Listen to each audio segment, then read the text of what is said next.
readers, viewers, listeners should always consult their physician or, in serious cases, seek immediate assistance from emergency personnel. Prescription information, procedures, and use of medical devices information should be undertaken only by properly trained and certified medical personnel. We specifically disclaim any warranties, express or implied, including implied warranties of merchantability or fitness for a particular purpose. Such information is provided, as is, and is believed to be accurate at the time of its publishing, but it is the viewer's job to evaluate the accuracy of any information found in this presentation. Every case presented is of their own experience, applied by themselves for themselves, and it applies to their case only. Every person experiencing health problems should seek professional medical advice and consult their course of treatment with a doctor. The processes of plasma balancing described herein are a natural process which supports the body but does not replace medical advice or therapies one is already subject to.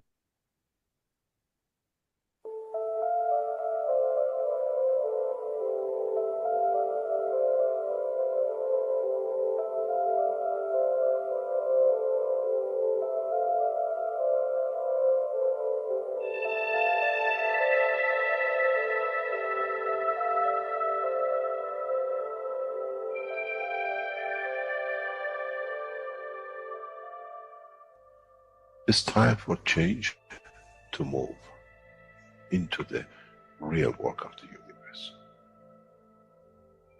And it's time to understand that we use the matter state to reach the level of understanding of the soul of the man.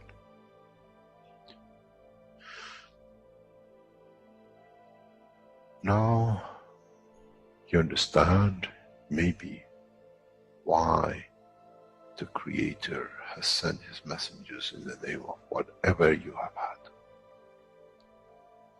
Is that they bring the ears, that it can be used when the time of the Messiah comes. They can teach the soul and the message, not to oppose, but by them understanding through those who have become messiahs to give from their souls to these to elevate, the job is made easy. The school is there and the students are devotedly there. Then there won't be any fight between what they call the Muslims and the Christians. The lamb and the lion will eat and sleep in the same nest. The Christians and the Muslims will sleep and pray in the mosque and in the same church in the name of their souls, not in the name of religion that is used to create so much conflict for the benefit of those who were the hyperactive children. The time has come, the time of change is here. And as I said, my wish is my command. If it's your wish to see peace, the path of peace is laid very clearly. It's the soul of the collective awareness by giving will create that position of change. No other thing. There is no pen in the soul of the man. And I'm sure once you go into the universal community, you will never see anything written but the balance of the fields of the soul of the existence. Try to be humble enough not to and you possess.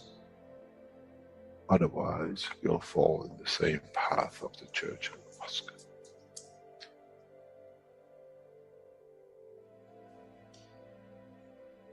This is what we promised, and this is what we have delivered.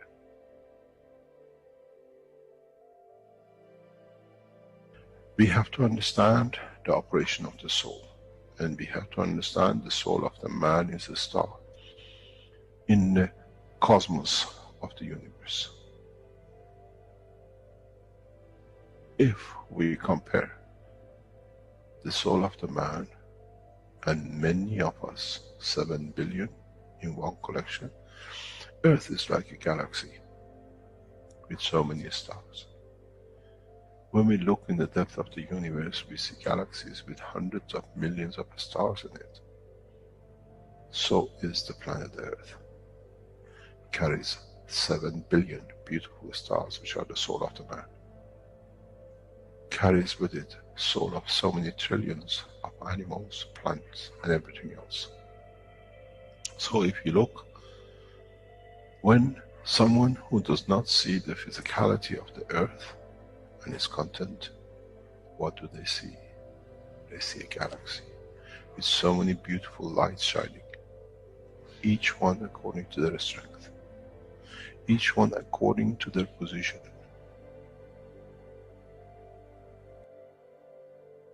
An infant has a beautiful soul, so has the old man.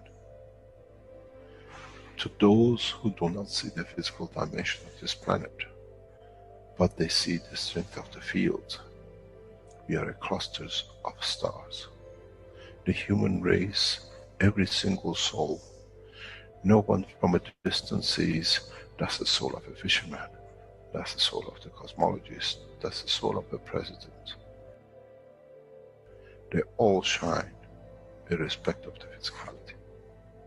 This is the magic. This is what the new science has to bring to man. When we look to our soul, we see nothing but a star in the other souls.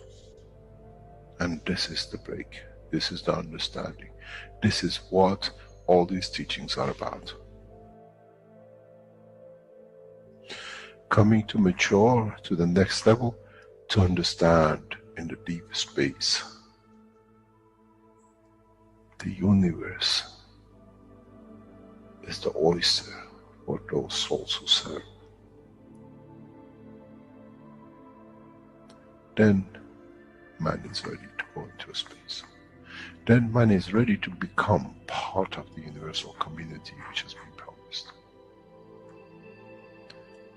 I never promised you heaven. I always promised you the elevation of the man to join the family. And now you have the key. It's you who has to open the door to understand, if I can raise the soul of these people or millions of other souls, that the physical life on this planet changes, then I'm worthy to be part of the universal community. To be there to serve, to expand, to be there, to be part, that in the cycle of life of universe, I become, in being part, I become part of the totality. When man reaches that point, a new dimension in the strength of the soul of the man will appear, which is beyond imagination of understanding of the physical life. It's the gate to the opening of the new life, in a new dimension, which is beyond imagination of what you might call a new beginning, a new cycle. Which that cycle carries with itself the origin of the creation of life in the universe and in the universe.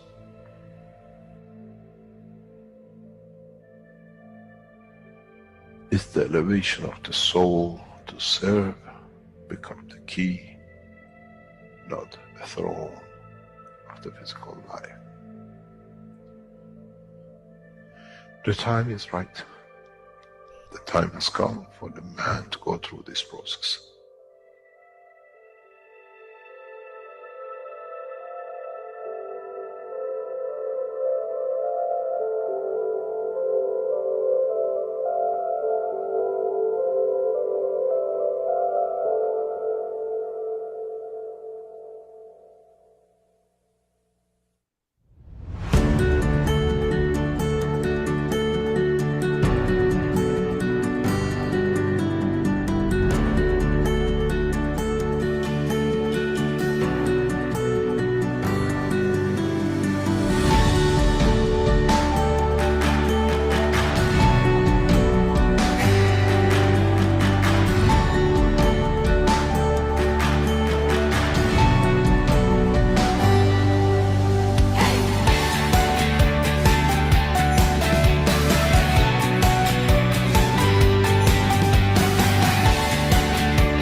Hello, everyone, and welcome to the 368th One Planet, One Nation, One Race for Justice and World Peace here on Tuesday, March 4th, 2025.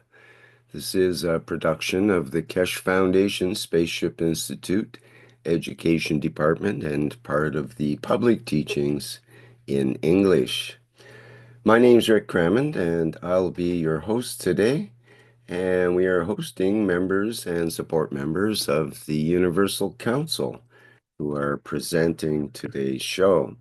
So let me get that ready here, and we will begin. And I believe we have Mark to do the opening presentation here. So please go ahead. Thank you, Rick. And again, I'll say welcome as you have each and all to the One Nation planet. Could we put it that way? Or could we put it as the One Planet Nation? It's quite a paradigm shift that the Universal Council is going to bring in collaboration with the universal community to this planet. But we have about 195 nations on this planet, and we're going to reduce it again to probably one. The borders are going to disappear, and this is where we get the term one nation planet or one planet nation, a nation of humanity or a collection of humanity. And as we heard in the introduction, if it's your wish to see peace, the path of peace is made very clearly. It's the soul of the collective awareness. By giving, will create a position of change. And we heard this in the last workshop that we have not reached that position of collective awareness in a way. And when we do, you will see the technology manifest itself, I think, far and wide across this planet. So we say yes to peace for all. We say yes to energy for all. And we say yes to feeding for all. And it may not happen tomorrow, and it may not happen next week. This is more of a long-term project. So we're inviting you to join us in this collective awareness and bringing the change. And you can be part of this process on a daily basis, as you'll hear in the upcoming parts of this. And this is what we need till we increase the collective awareness. So join us.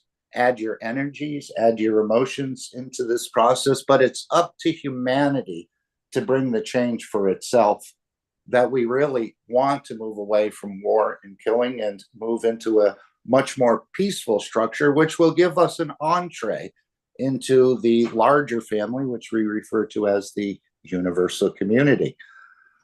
And we have the Keshe Foundation does have the technology to provide these systems for energy, systems for feeding, systems for wellness, and systems for travel. And this travel is beyond the imagination of the man. So again, we welcome you, and we encourage you to join us if it's your wish to see peace. If anyone else would like to add to this introduction, please feel free. Otherwise, I think we'll move to the next slide. But thank you all for attending and joining with us as we join together to bring the change.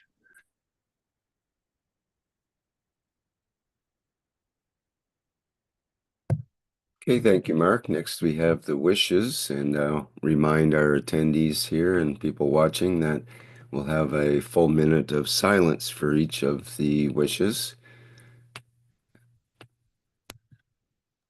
Thank you, my dear Rick. Thank you so much, beautiful souls. Thank you, Mark, for the beauty. The wishes, my dear beautiful souls, the wishes. We, the Universal Council, give through our soul all the love, peace, and light to all souls in existence in this universal cosmic balance.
Moshfek, I think you're up for this wish.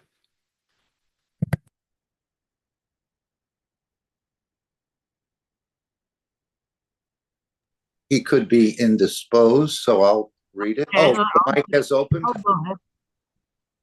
All right, sorry about that. We, the Universal Council, wish that as everyone elevates, they learn to add their energy to the planetary peace and prosperity.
We, the Universal Council, collectively give from our soul for the accessibility of food to all people.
I don't see Joseph here, so someone else will have to take over for him.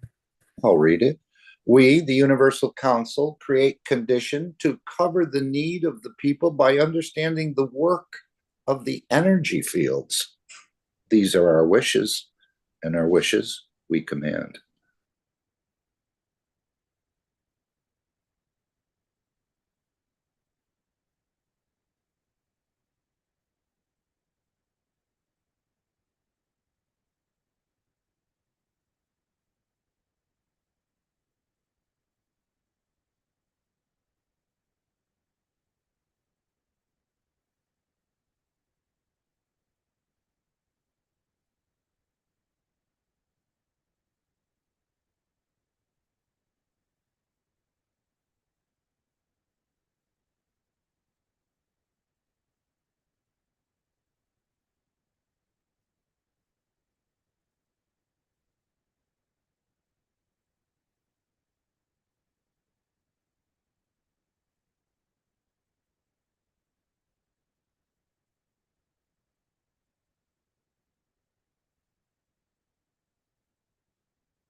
Elizabeth, I think this one's yours.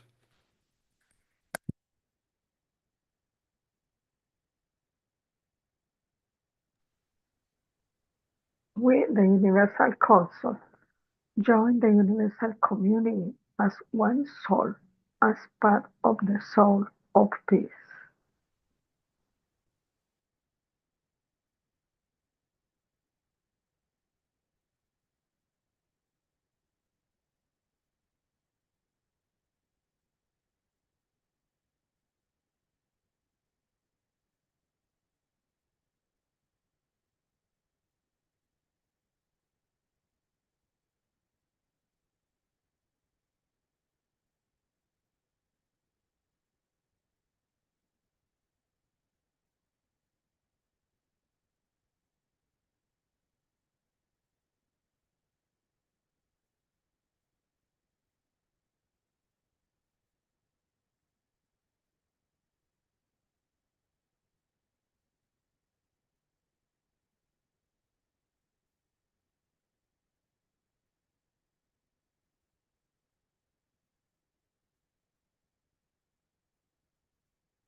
Moshfek, I think you begin this series of slides.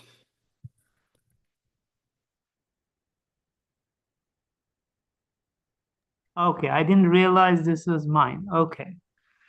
Okay, soul connection, right? As far as I remember. Okay, anyway, I'll go over this. So I will read this first. I love you, my soul. I love you, and I love you with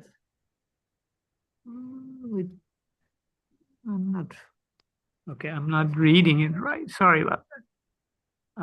I love you, and I live you, and I love with you, and I adore you. Sorry about that. And so I will go into the connection phase now. So it's the soul connection. So we do the soul connection at 9 p.m. Every day, and we can all connect during that time to each other and work in solidarity. And this is an opportunity to observe and feel our soul in operation. And here we bring into reality what we would like to do collectively on this planet: peace, prosperity, and here we focus on the things we would like. We don't dwell on what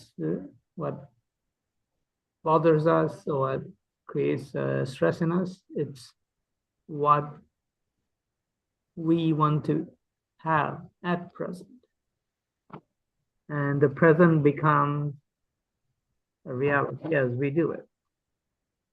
So it's a wonderful opportunity.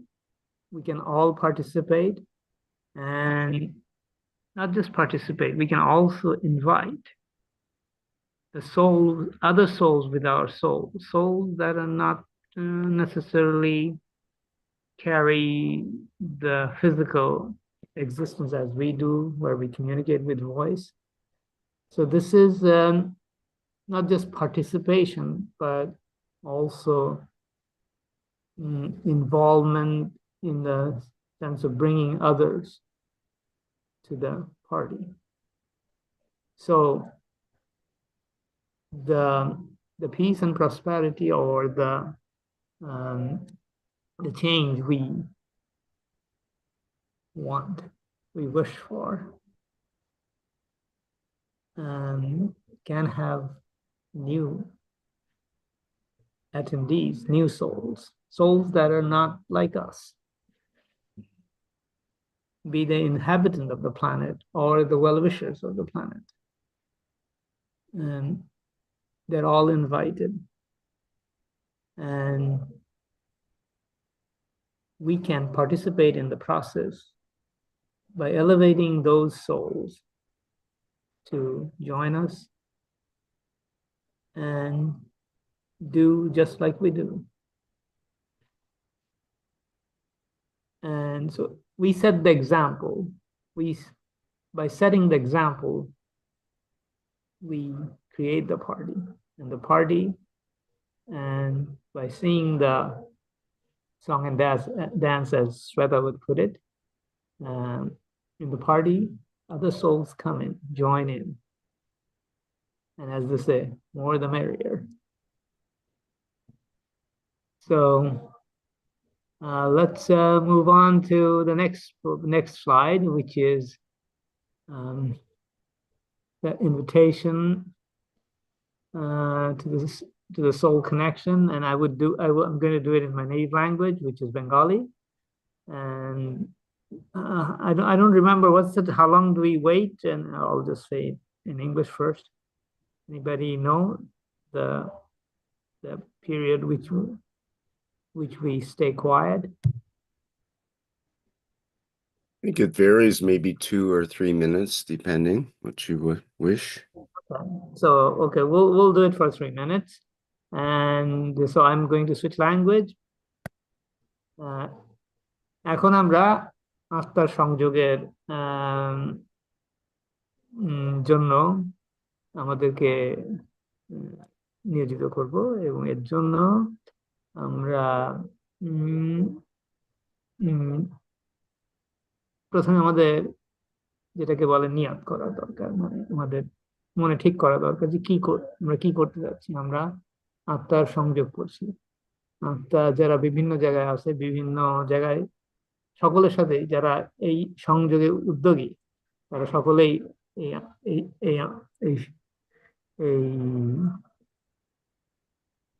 এই পরিস্থিতিতে সংযোগ করছে। সুতরাং আমরা সকলকে আমন্ত্রণ জানাই, যারা এটাতে আগ্রহী, যারা এখানে আছে অথবা যারা আত্মার মাধ্যমে সংযোগ করার পর্যায়ে রয়েছে, তারা সকলেই এখানে আসতে পারে। এবং এসে আমরা সকলে মিলে একাত্ম হই। একাত্ম মানে সব আত্মা একইভাবে একসাথে থাকবে এবং থেকে আমাদের সকলের উন্নয়ন, একে অপরের উন্নয়ন কামনা করি। এই কামনা করে আমরা শুরু করি। So let's start.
Hey, thank you, Mashfaq.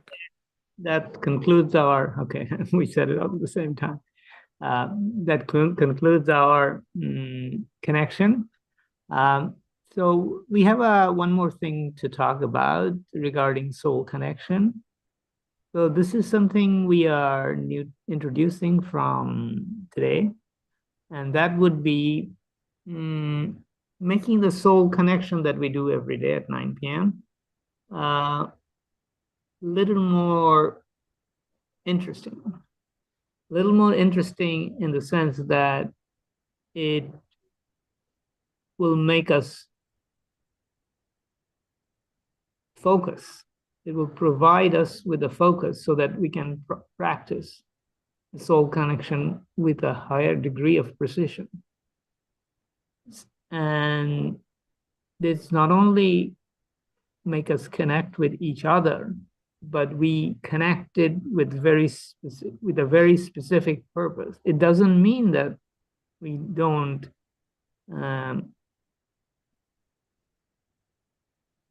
interact the way we were doing and connecting with other soul, elevating them, and also elevating those who are not participating, and wishing for them to join us, and that kind of things. So the way we are going to introduce precision is through the wishes.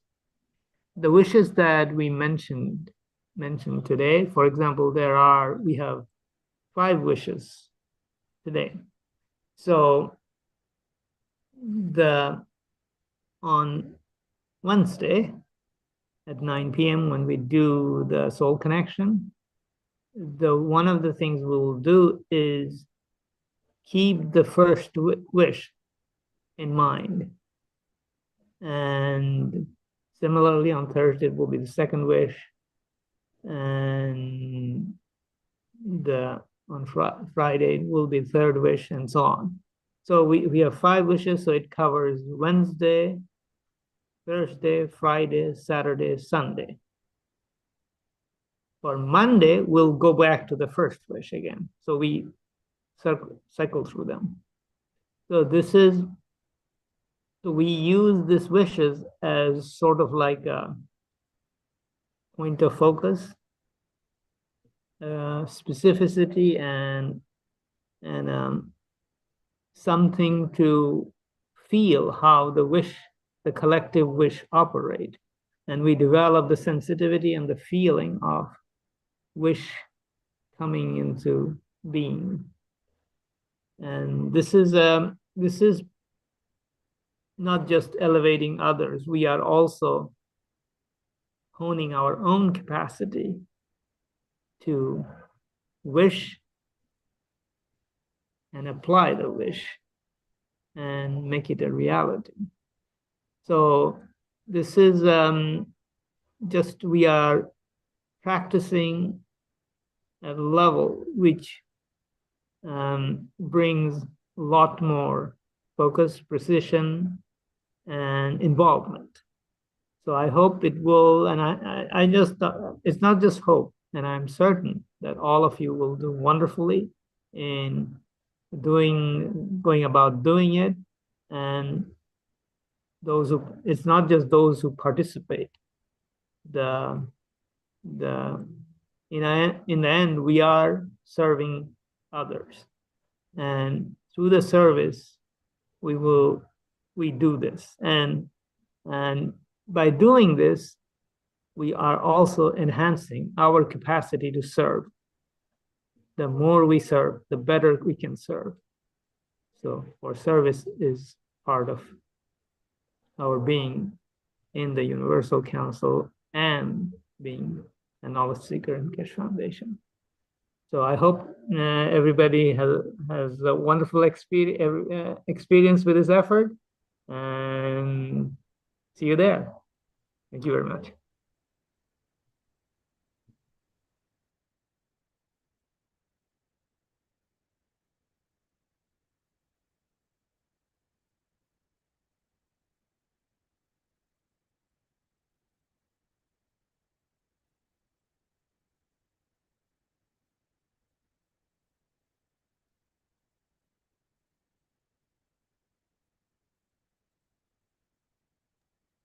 Good afternoon. It's Mehran. I just wanted to be sure, ask Moshfegh if we put the wishes on the Telegram channels available that we have for everybody to know about them.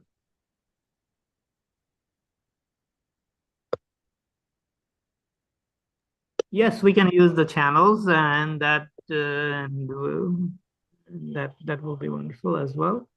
And perhaps we can use the Facebook channel as well for the Universal Council. That's another possibility. And I don't know whether we have a setup in X, but we may want to consider that as well. So these are some possibilities that we can explore and implement. Thank you.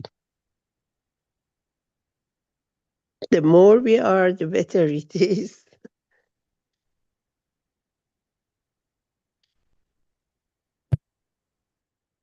Okay, our next slide is the commandments, and should be with Joseph, but he's not here. So, Moshfegh, I think you're up at bat again. All right, so I guess I'm I'm by default. Okay, so I don't remember which commandment he mentioned. The second commandment. Okay, let me look it up. The commandment. It's in our website, right? I'm not sure which commandment what he was talking about. I vaguely remember. Does anybody remember which commandment Joseph was talking about? He was going to introduce, and then I was going to talk. Anyway, I think it's on the screen. I don't know what number it is, but okay, let's see. Okay, let's see. Okay. Oh, I was not looking at the screen. Sorry. You shall have no other gods beside me. You shall not make for yourself an idol in the form of anything. And this is a very interesting commandment in the sense of our conduct towards the Creator. Now, we all know that the Creator exists within us. So, in a way, I think some microphone is open somewhere. All set. So, this conduct is, in a way, the conduct that we monitor ourselves. So what are these gods that is apart from the Creator? It's blindly following someone.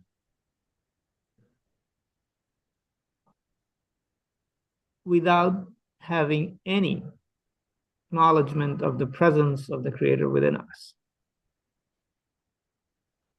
It may be very faint for some of us that are not yet well aware of it, but in a way, it's our guiding light.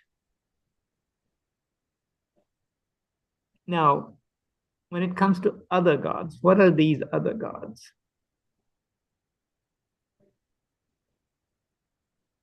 I'll take a sort of like an example from the modern day is that following celebrities, let's call it, whoever they may be, they are just another human being, and or even following, let's say,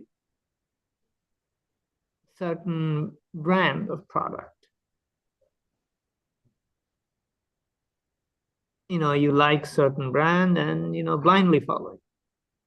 Actually, I was thinking about an example of German origin. So because Joseph was going to talk about, introduce it, so I thought about a German. So let's this is one good example of, many people like, the car brand we know as the Mercedes-Benz. They used to make really good cars, and they used to last a long time, and they were very well regarded for their quality and durability and all kinds of things. And that's really true. And in fact, the Japanese companies in their early days followed Mercedes-Benz in their design effort and making their product better. And they eventually did reach that point. And but an interesting thing is that while this was going on, the Mercedes-Benz changed its tactic as well. They went and followed the planned obsolescence, route. So their products are no longer the way they used to be. And this changed, I think, in 1993 somewhere. And I remember there was a big,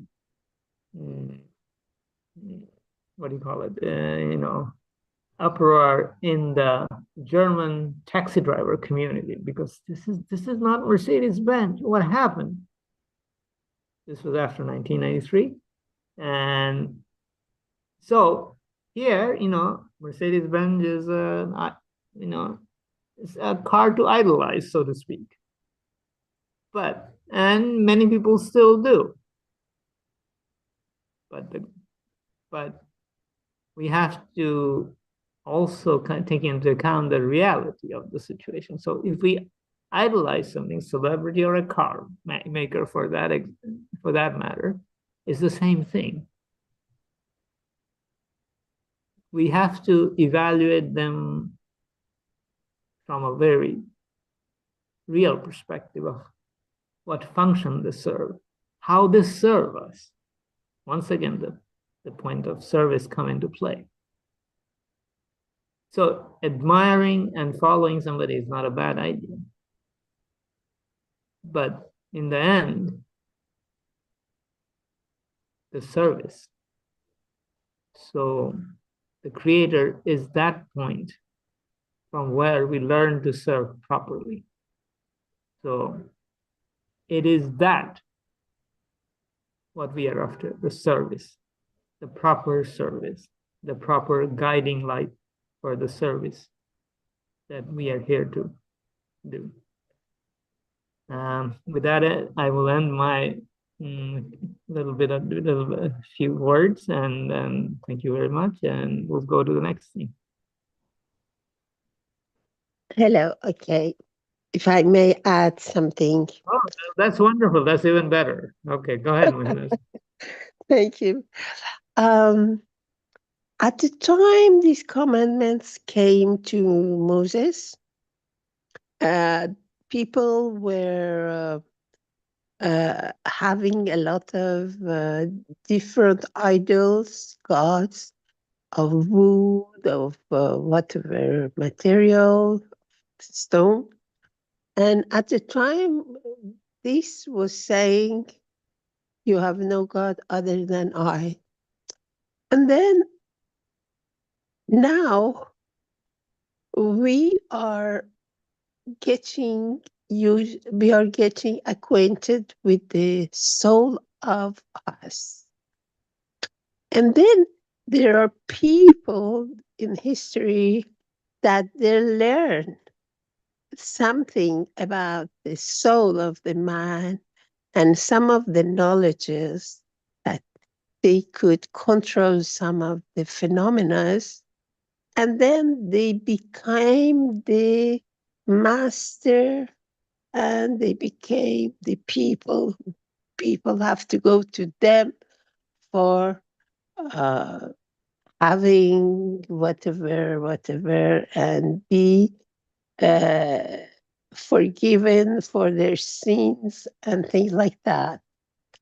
And so they kind of knowing what they know from some source without telling the people about that source, abuse that knowledge which was given to them, and made people just take them as idols and the only one who knows. But in fact, they had learned how the soul can work. They could affect the soul of the man without man knowing that he's a real God, is his soul who has created him. So people were in shackles by them who were abusing them and making a lot of money and power and everything. But at the same time, this would say that you are, your God is only your soul, not anybody else.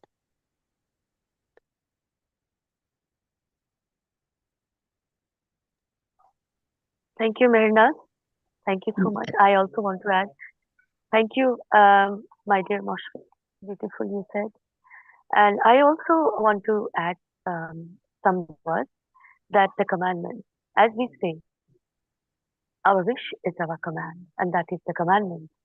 And I will say that leaning on other gods, I mean outside, the God, the you, the I am in you, that is you. There was a story in India that was told many, many years ago. That because we are growing up at that time with this story. My grandmother used to tell me that there was a Raja, there was a king who was very powerful, of course, very powerful, very rich with thousands of villages under him. But he always go to a sadhu, a sannyasi, a teacher who lives in a small hut with many books and all. That was the teacher needs. And he one day he always go to the teacher when he was afraid, when he feels he's weak or he's anything is snatched out of his energy field, kind of that. So one day he again go to the teacher and said, "Teacher, Gurudev, the Raja in that particular region is very jealous of me and he wants me to fight him. So how can I? I am a kind person, kind king, but he wants to look. He wants to fight with me." The sadhu said, "Who is he? I can't see anybody. Who is he? It's your creation, my dear. You want to feel jealous? You want to feel the animosity? This is your creation. There is no enemy. Forget that. Leave behind all these things. The matrix you are creating, the energy field you are creating. So there is nobody. If you are not there, then there is no universe at all. So this is the commandment, my dear beautiful soul. We say we create a matrix and we create this Maya, this illusion, and said, oh, here it is, here this is the person who's going to serve me, or this is the God, this is the way, this is the Guru, this is the teacher, and he's going to help me to gain my power, to feel more the animosity inside me, so that I can lean and say, please help me, kind of that.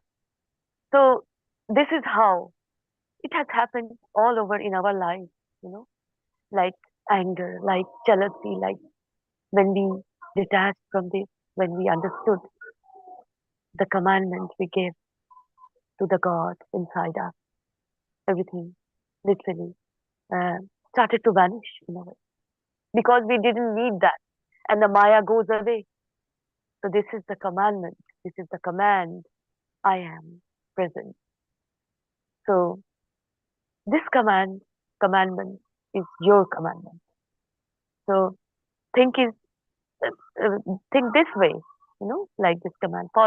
Understand this way that if you create the matrix, the God outside you, the the person outside you, the condition outside you, and you lean towards it because you wanted that. You can say that, oh, I'm so weak, kind of that. You want a person to listen to that. So this is why everything becomes strong, even if you call an enemy.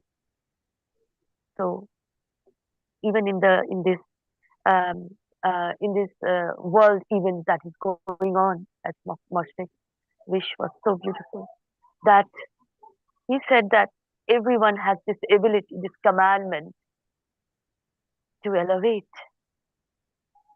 on their own, their own self and all that is in existence. Even one person do this, it works because the whole universe is inside us. So the commandment is you, I wish, and my wish is my command. I am present. Thank you, my dear beautiful soul. Thank you. Thank you so much. Sweta, can I add something as well about this commandment? Ooh. Can you hear me properly? Yes, yes. Yeah, Yes. perfect. Okay, good afternoon, good evening. I'm Stefania. I'm the representative of the Italian language. Yeah, for me, it also means for me, you shall have no other gods besides me. You shall not make for yourself an idol in form of anything. So for me, it's also about self-responsibility. Because usually, especially people who are religious, a lot of time they think is the responsibility of God for what everything that happened to them and to around them, when actually it's the opposite. If we think that God is inside us and we are connected to the source, so first of all, we have to define what is God. And like we said many times, when we said God can be the source where everything comes from. So there don't have to be a person with a beard, somewhere in the sky. So, and then if we, as we know now that the source where it come from is also inside us. It's what we call central energy or the soul of the man. So it's that source that we are connecting to. So we are always connected to the source.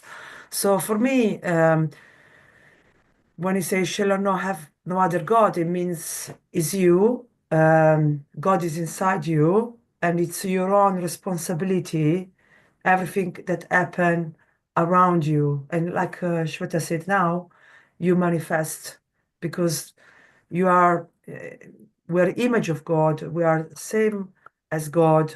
So we manifesting whatever happening around us. So I think it's very important to understand the self-responsibility, that you have to stand on your own legs, you have to do stuff. You are responsible for what happened to you, you're responsible for what happened in your life, and you have to stand up on your leg.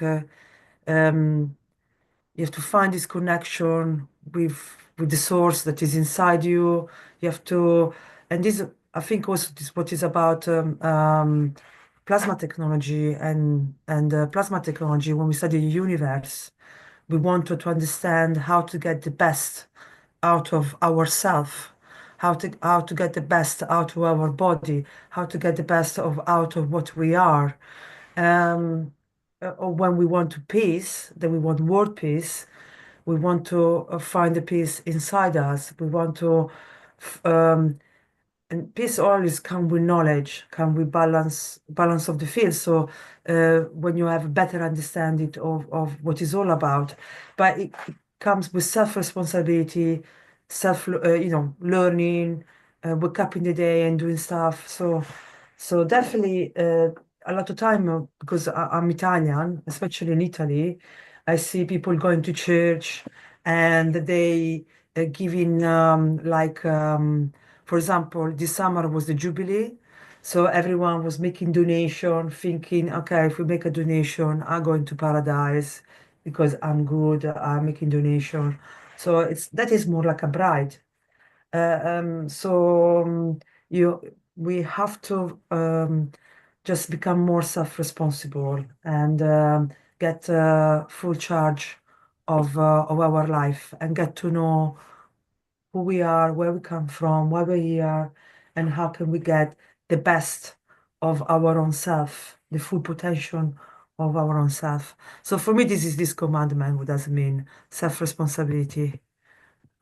Thank you.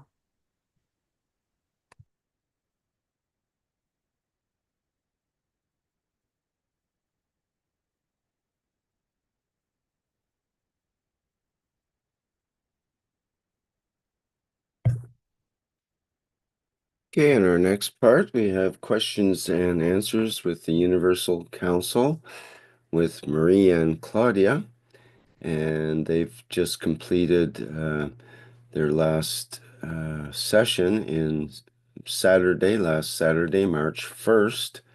They always have their sessions the first Saturday of every month at 9 p.m. And just let me get that set up and we'll listen in.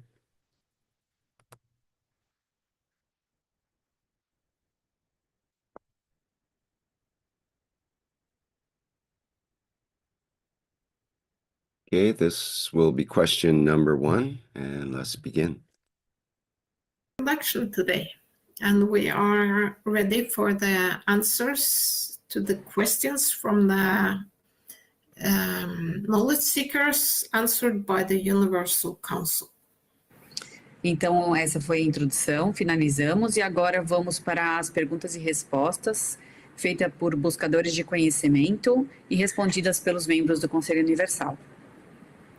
The first question: can we convert emotions into the field strength of carbon-13 to communicate or obtain information?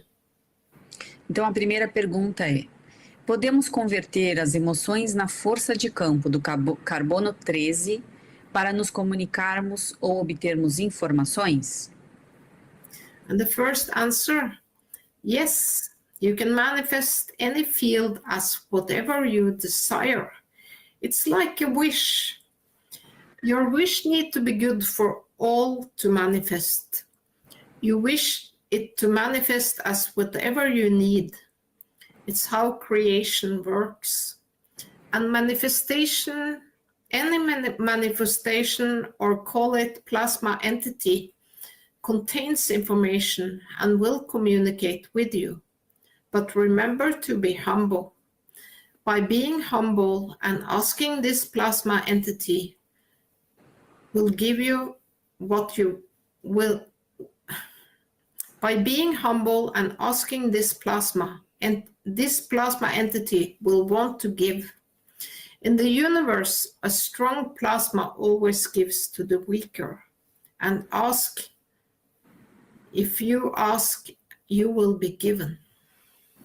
Então, a primeira resposta é sim, você pode manifestar qualquer campo que desejar. É como um desejo. Seu desejo precisa ser bom para todos para se manifestar. Você deseja que ele se manifeste como o que quer que você precise? É assim que a criação funciona. Qualquer manifestação ou entidade de plasma contém informações e se comunicará com você. Mas lembre-se de ser humilde. Ao ser humilde e pedir, essa entidade de plasma vai querer dar. No universo, um plasma mais forte sempre dá para o mais fraco. E peça. Se você pedir, lhe será dado. So then we are on the next answer. Yes, manifestation is conversion from the rays and fields in a certain inertia. Understand the recipe and you can bake any cake you like. Don't forget to do it to the benefit of all, since all is connected through magnetic fields. It is your way to communicate and the source to the knowledge of the universe. ask for it through your humble thoughts and emotion. If it's given, it's your right. Outra resposta é sim. A manifestação é a conversão dos raios e campos em uma certa inércia. Entenda a receita e você poderá fazer o bolo que quiser. Não se esqueça de fazer isso para o benefício de todos. Como tudo está conectado por meio de campos magnéticos, essa é a sua maneira de se comunicar e a fonte do conhecimento do universo. Peça por ele por meio de seus humildes pensamentos e emoções. Se for dado, é seu direito. And there is another answer. We are creators. We can do what we want with the right emotion. It is just understanding what we do. Outra resposta é: somos criadores. Podemos fazer o que quisermos, com a emoção certa. É só entender o que fazemos. So then we are on the second question. Hello. And the second question, we'll have to wait until next week when we'll have a listen to that. Okay, let's carry on. Our next, let's get it, just a second here. Our next part is the knowledge and understanding from the 579th Knowledge Seekers Workshop. And I will play our background music and video. And this is between Mark and Mehran, so please go ahead.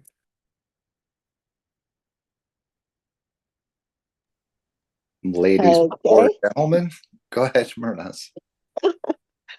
So this is very interesting part of this last teaching because it answers one of the mysteries in religion, and very simply and accessible for everybody. The question was from a friend of us, and Mr. Keshe in answering called how the churches in Europe or in Russia, some of them or Spain are made. They have three high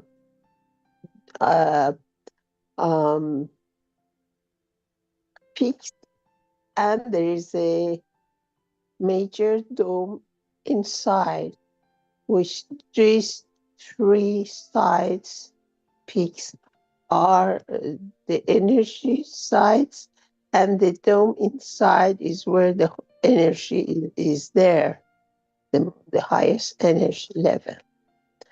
And then according to this, he always does the teaching regarding the question before. And he said about the churches, about the windows of the churches in Europe and Russia and East Europe. When you go to the church, I've seen people admire these things.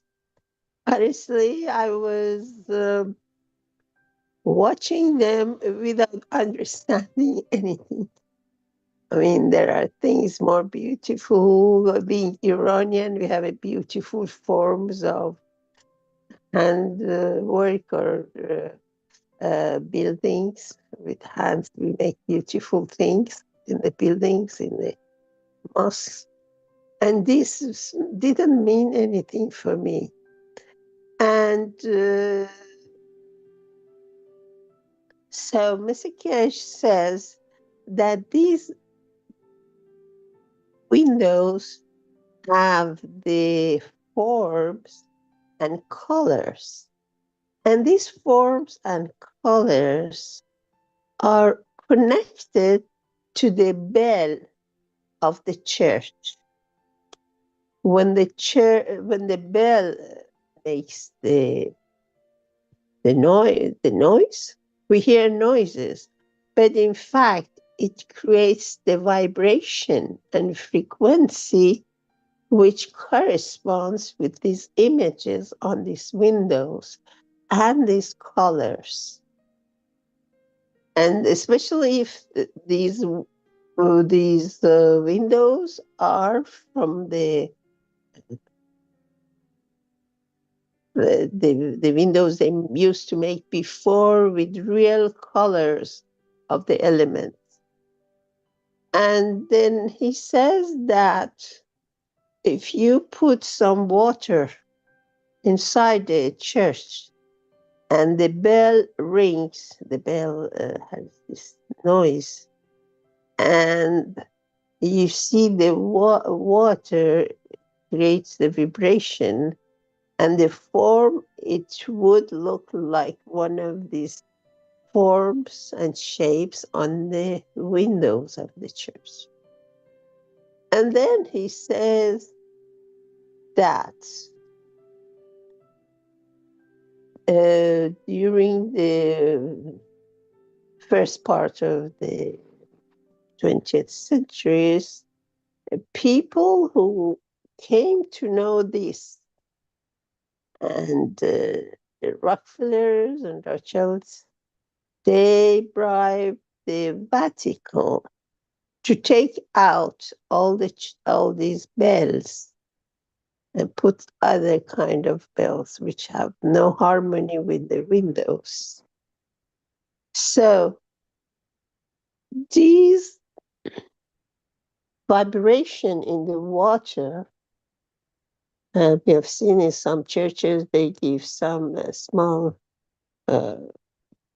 some water to people after praying as of the blood of Jesus. And this has lost its effect because these vibrations were harmonious vibration, these windows and the bell, that create the emotions and the healing process in the body of people, because we are 65-70% water. And these frequencies created that harmony in our body, and we were healed. People were healed before by coming to the church. And for example, some places near the sea, people are very much believers of the church, because it's dangerous to go to the sea when they come, and they have a good product results, and they are alive. They go and they give some of what they earn to the church. And then after that, people didn't have these results of the health. So he says, go and make the research of what kind of illnesses people didn't have before, which they have after the change of bells in these places. So he talks about also that this knowledge has been given a village here, a village there, in places on the earth. But the knowledge was given to small minority, either they were religious people or the workers or people around, but they couldn't pass it to other people. So that knowledge die out, or the people who know that, they keep it to abuse people, to make them pay, to get power because of that knowledge. And so the story goes that the same things, the same knowledge had been given to other places, like the Egypt, in Egypt, the what's it called in English? The pyramid. The The pyramid. pyramids. Yes, the pyramids. Thanks. Has used the knowledges that they have been given to create those energy location in some part of the pyramid. They have a part which had all this energy. Probably it was the three pyramids, and the fourth one in the middle had the most energy, or the building had been made the way that it creates these angles, so that even in our body we have the triangles and the chest. Triangle with the lungs part, and in the center we have the power point, the point of higher power.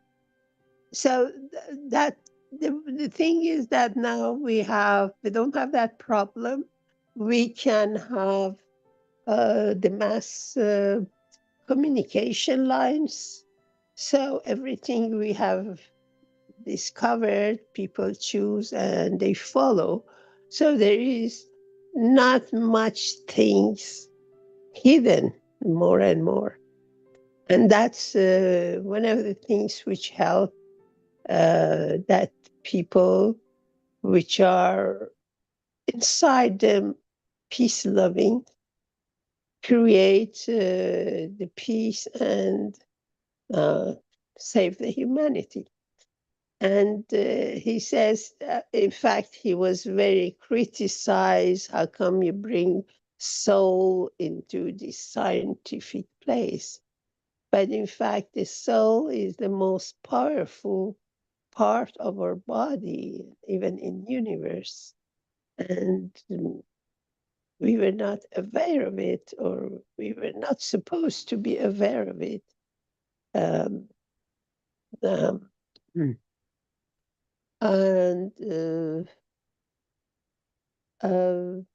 as far as like some people have some microwave or other things they buy in the store, they can put water over it and try to see what happens if they drink this water after using them, or wash their faces, hands, and head with it. Like the products which have the gases in it, which has the power. So it's almost that, and I pass it to Mark. Thank you. I think you've covered most of it, Marnez. I know Joseph just joined us. Would you like to say anything in this part, Joseph, about the bells? I never made the connection. I don't think many have, probably not even any priests, between the glass windows in the building or in the church and the ringing of the bell, or multiple bells.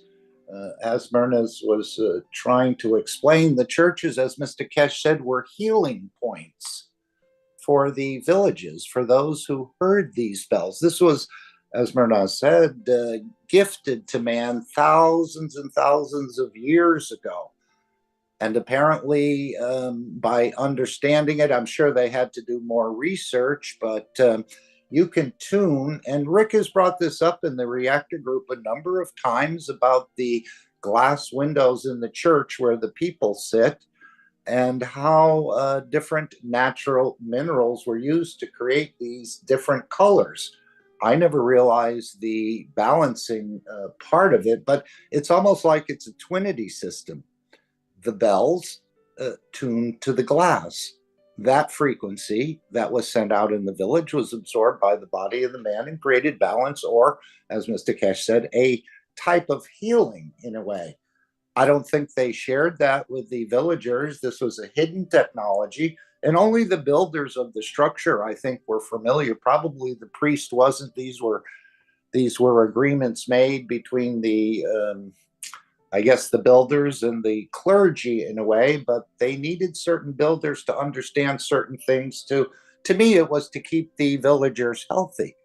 If they were healthy, they could hunt, they could farm, they could fish, and they could donate part of their income or resources to the church.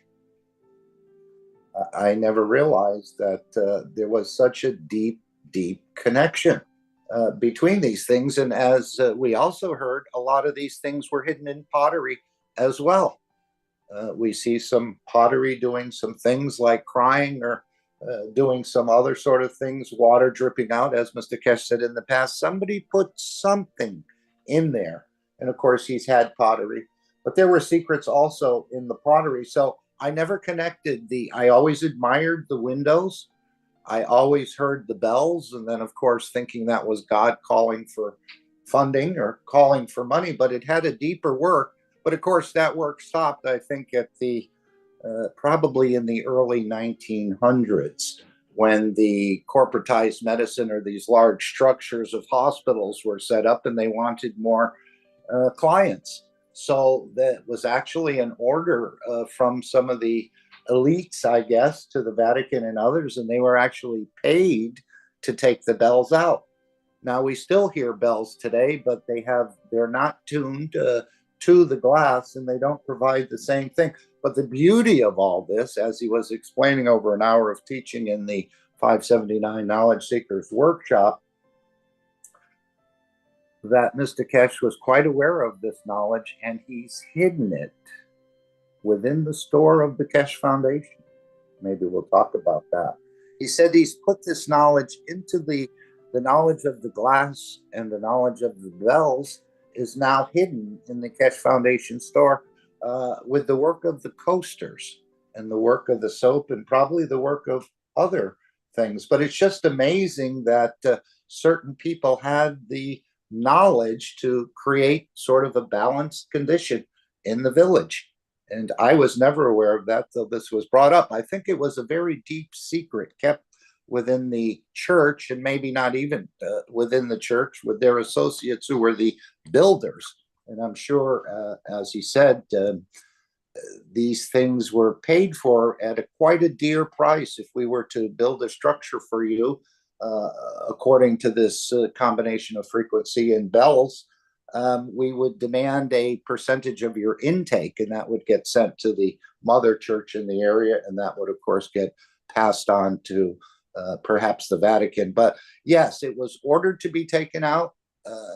The bells still ring, but they have no connection to the glass anymore.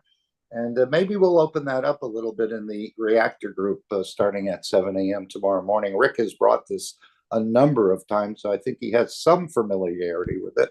But I never realized the connection between. I was just making notes about that to bring it up in the plasma group, Mark. Good. We're thinking in sync. Lots of interesting factors about that. One thing in particular, you mentioned the windows, and Mr. Keshe talked about the windows. The red color in the stained glass windows, it turns out that is made with nanomaterials, specifically gold. Nano gold has that red color when it's of the correct size and the correct nanostructure. And they knew how to make that back in the old days, and they would mix that with the glass. So they had knowledge of nanomaterials, even though they didn't call it that and didn't know what size it was and so on. They just knew when the gold turned red in the liquid, it was time to stop, and they would end that process and put it into the glass.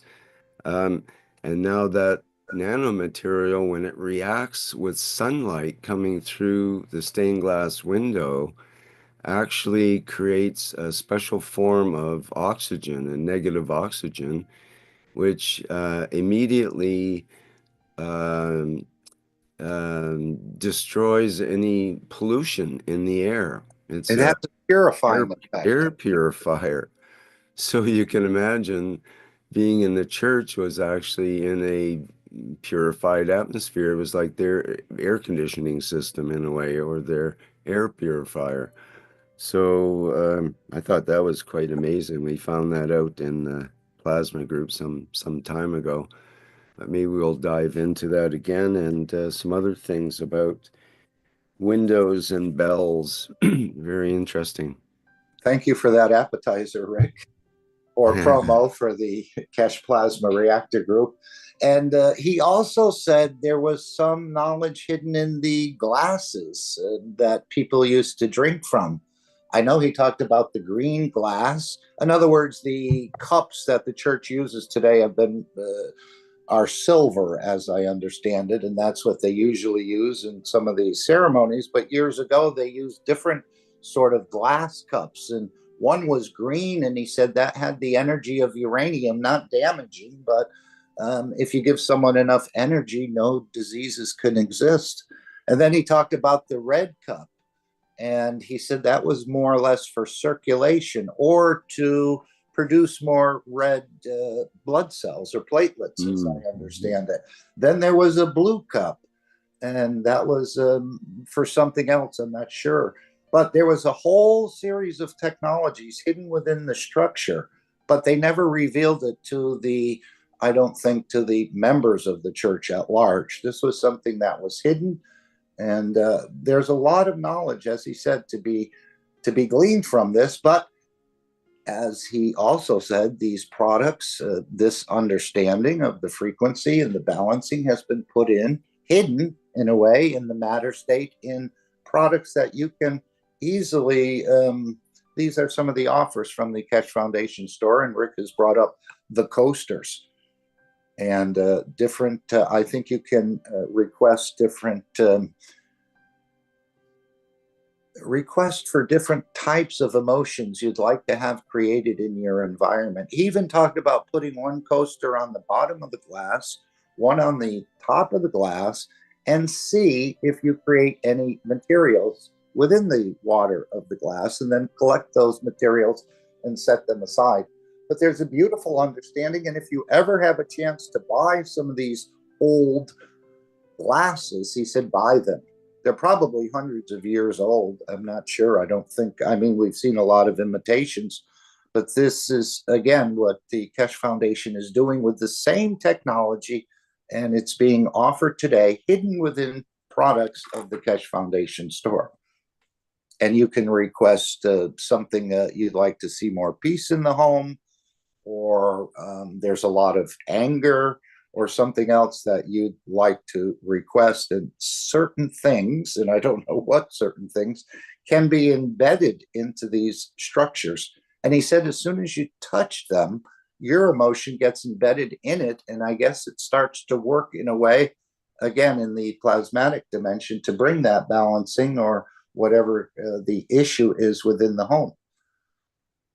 So it was a beautiful teaching, again, enlightening us to knowledges that have been on this planet for thousands of years, and we had no real deep awareness of the connection between these colored glass and the bells and how they were tuned.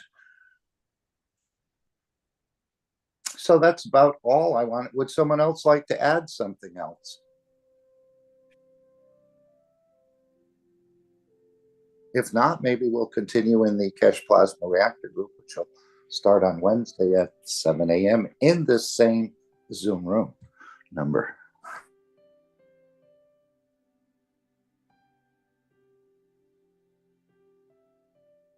Okay, very good, Mark. And I think we have some comments about the new products coming up with our excerpt from the 579th Knowledge Seekers Workshop. So let me just stop our background music here first. And so the knowledge was hidden, but it's not forgotten by some. Hidden in plain sight now. Could be literally the soap in your face, that close. Okay, let's see here.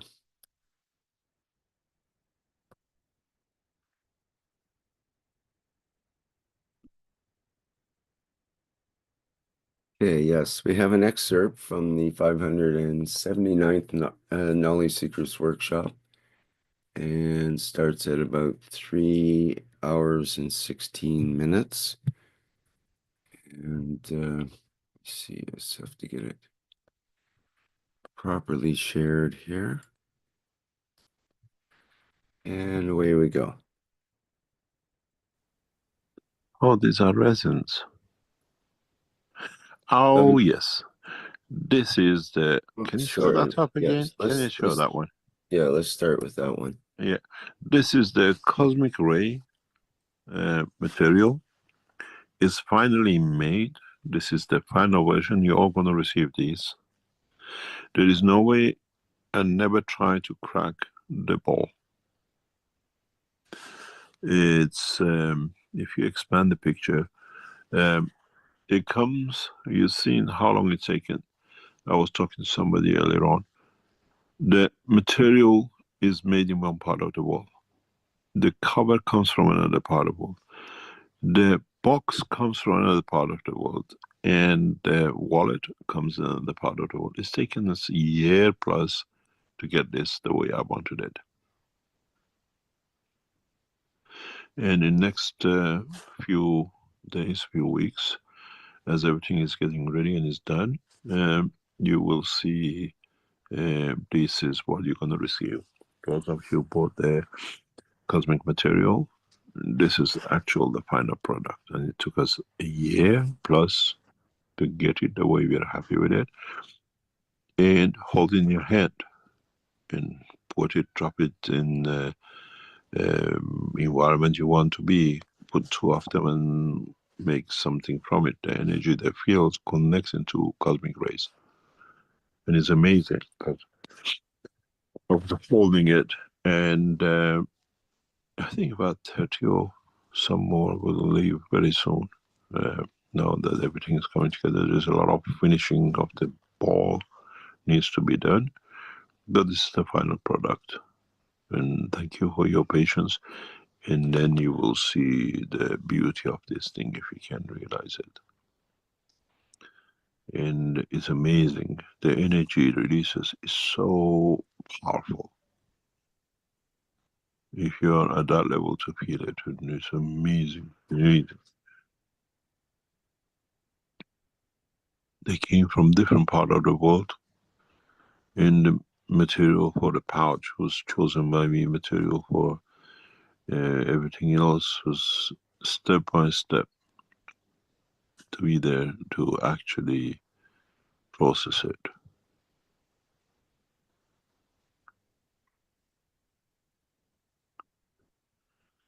What's the other one? So what we promised you, many of you purchased. This is the final version you will receive. Very beautiful for sure. It has a magnetic latch as well, I see there. Yeah, it's just holding it on. Don't leave it loose around. Always give it in its own package. And if you use it, take it out. Those of you who you'd go on the transmutation sessions, we tell you what to do with this once you start receiving them, how to use them. Then you understand what it's going to do to you.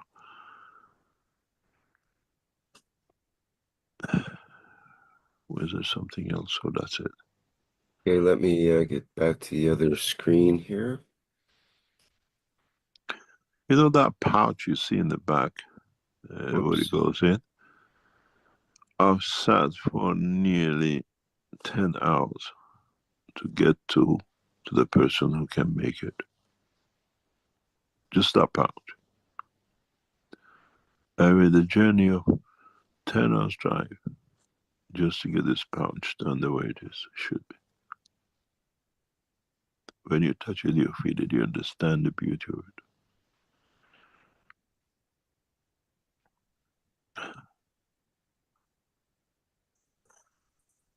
What else do you have? What that's it? Oh, there was get my other link up here in just a minute.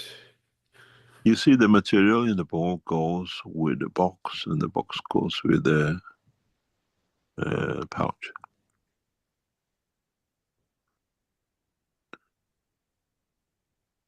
Okay, here's the other thing that was I was sent a link about, which is the coasters, which we saw and are in the background image today. We have different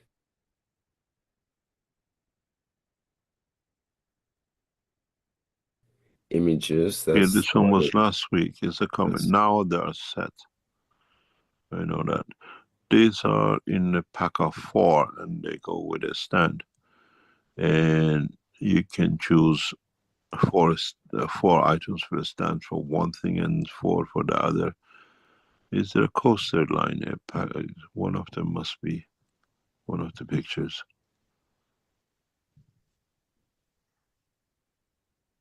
Am I correct? It should be showing in the stand.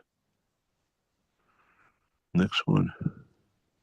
Yeah, this is the holder of them. When they sit together, there's one holder and then there is another vertical holder I've seen. And yeah, they all go in one pack, and this combines them. You can use one on top, one on bottom, or 2 different packs, and you say how you want it to be filled, for what purpose you want it. And people are choosing different colors. A very interesting one was a green heart. We didn't know what the green heart is for. There's another stand. Do you see it? It's a flat one, like a rack. Yeah, that's the one. If you expand it, you see it. They stand in a rack, and it is being given a color combination, and yeah, and materials in what you want it for is change of environment or whatever you drink and the rest of it. It's very nice things, range of products which start coming out.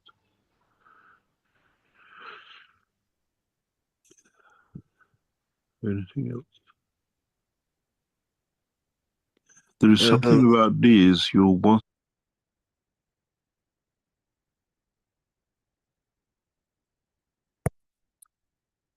Okay, that's our excerpt for today on that part of the workshop.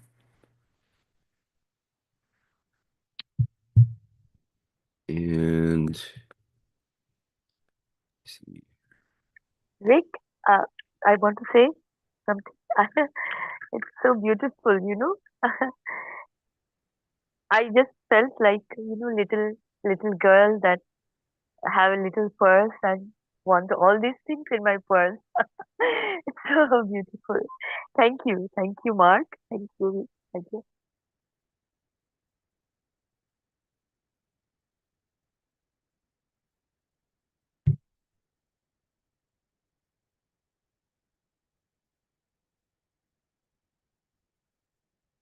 Okay, thank you, Sweta.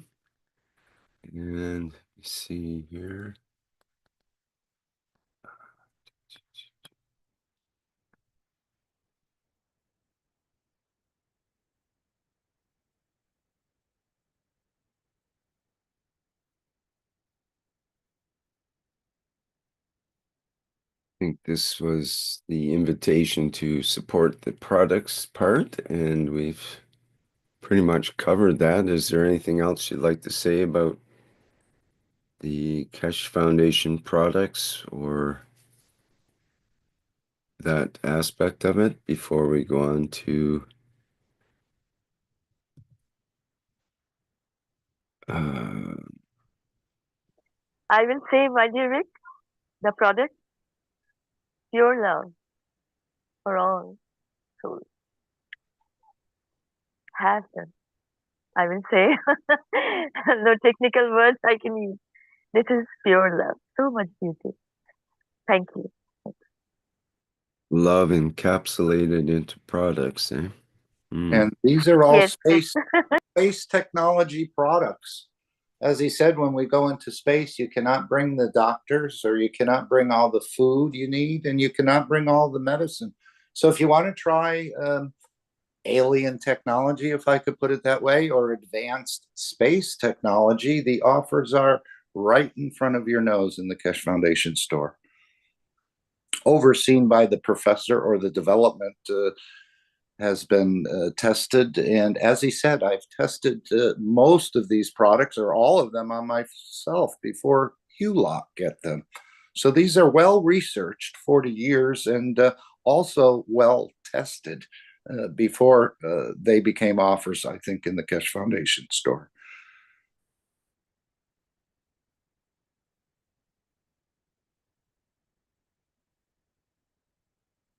Thank you, Mark. Thank you so much.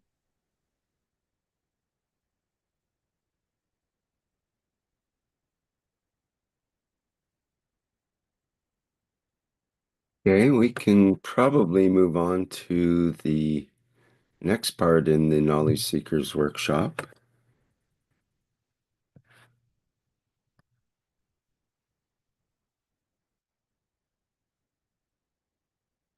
We just get that set up here at the 2-hour 46-minute mark.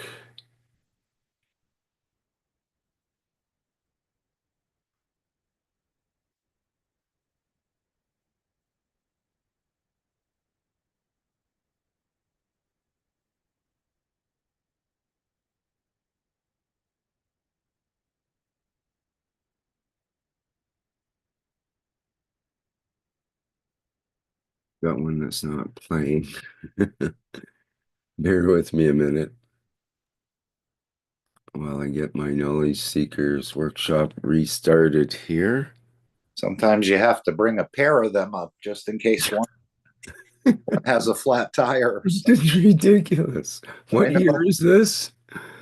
Is this 1984 or 85? What's going on here with the funky things? Anyway.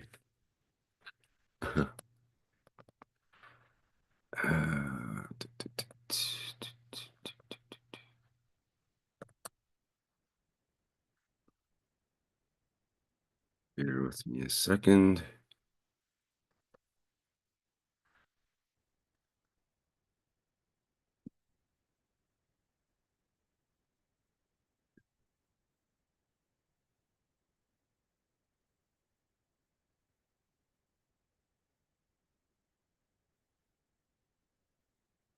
For a cup of tea.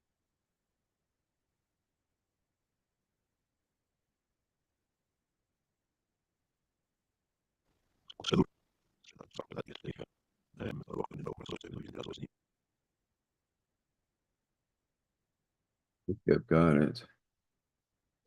Work backwards anyways. Okay, let me share.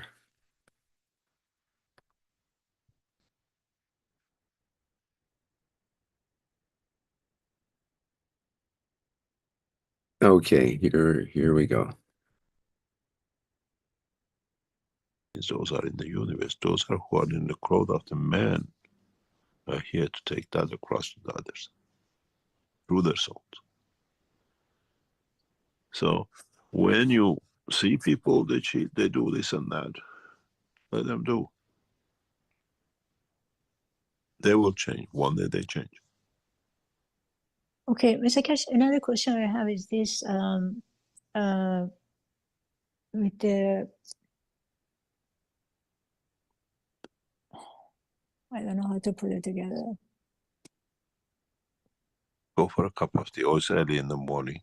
Go for a yoga session. I translate. Okay, Mr. Keshe, bye. I'll talk to you later. Bye. It's 4 or 5 o'clock your time. It's but too early to be awake. Any other question? From Kurt in the Q&A, who asks, hello, Mr. Keshe, how can we have confidence? How can we practice not to panic during the transmutation? Thank you. I don't know. I was thinking about it last week. It was very funny because we see it live. You see pictures here. We stand on top of the machines and we see when you panic, when you give up. when you all shut down. It's interesting. Let me see if I can find. I've shown you this. Let me see if I can find out shutdown on you lot. You literally shut down. Or one of you panics, the whole lot of you panics. Or this is, I want to share.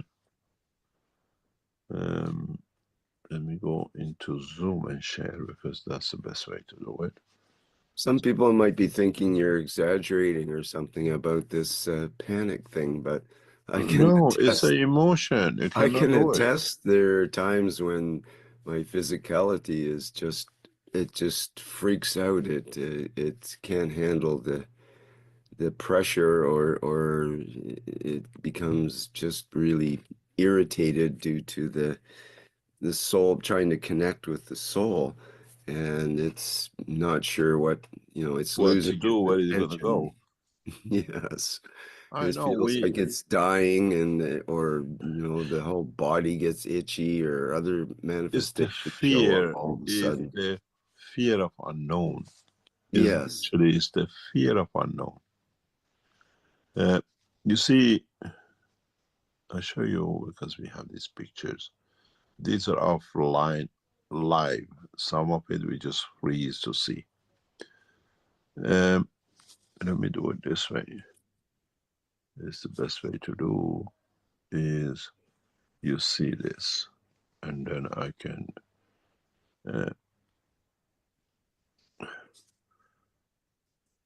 this is amazing because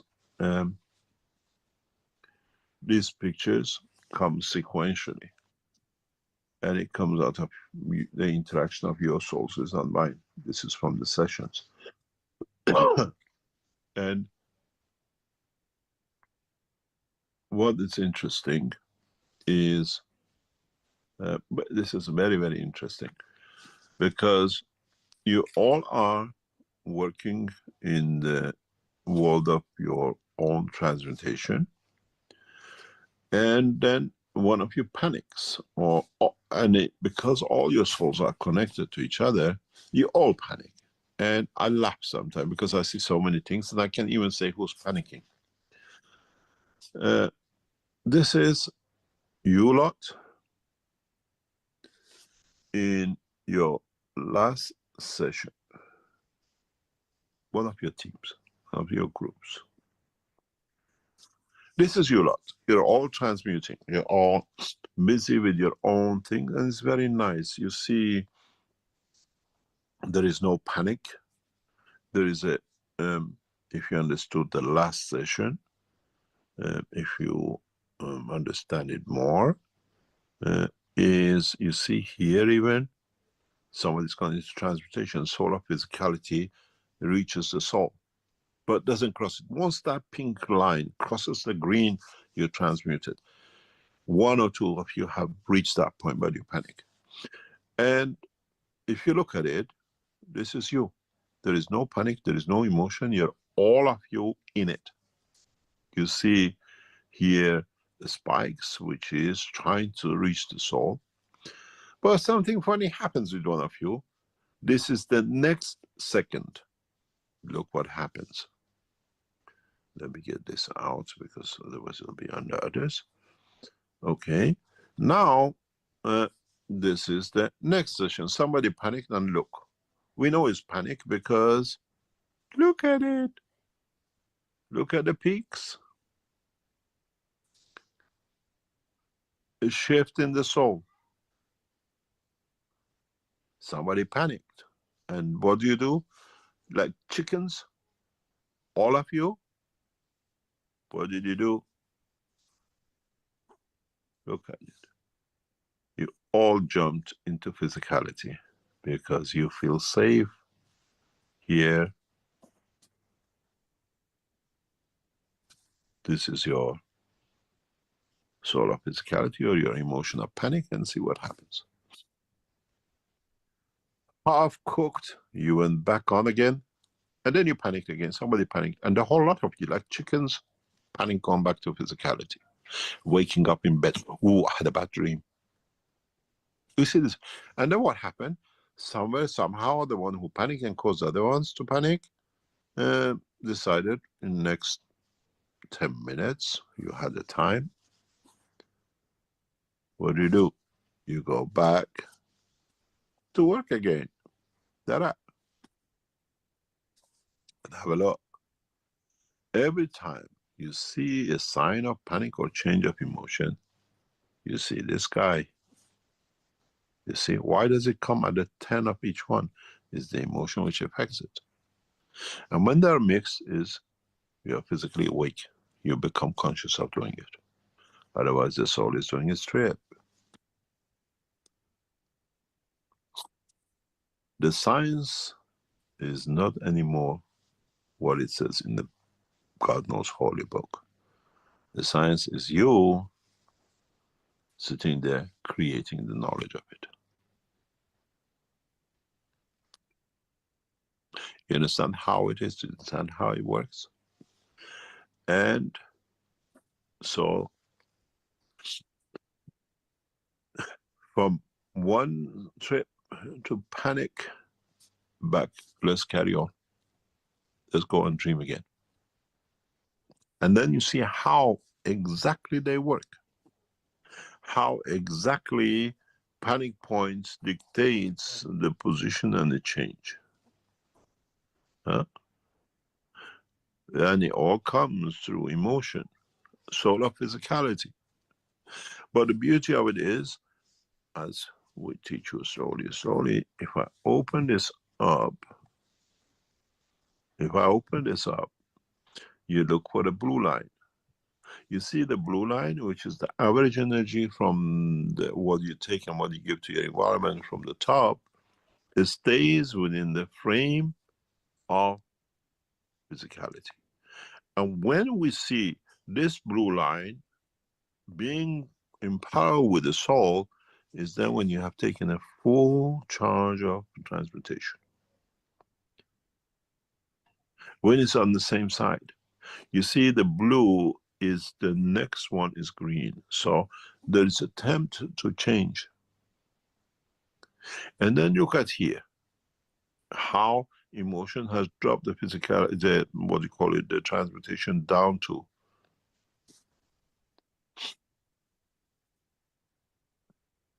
Now it's a science, it's a knowledge. It's not anything I say so because it's there. And we're getting better and better at it, and you will see more details as we develop this technology that our knowledge seekers understand. And this is only your soul. The green guy there, it's here. As you all learned, you know by now, this is where you get from this space, comes through your soul, diverts into your physicality, solar physicality, and it goes. But there is the same reversal process too. You cannot take all the time. As you don't need, you give. And you understand the cycle is always. And then if you literally look at this, these dots in this area shows how you're transferring and you're transmuting. In the future, we will show two different colors for the energies received and for the energies to go out. And then you see it. And then you understand it in a much more detail. And then this will show us, dictate to us if you are ready to transmute. And then you see if this is actually sits in the parameters of the man's work.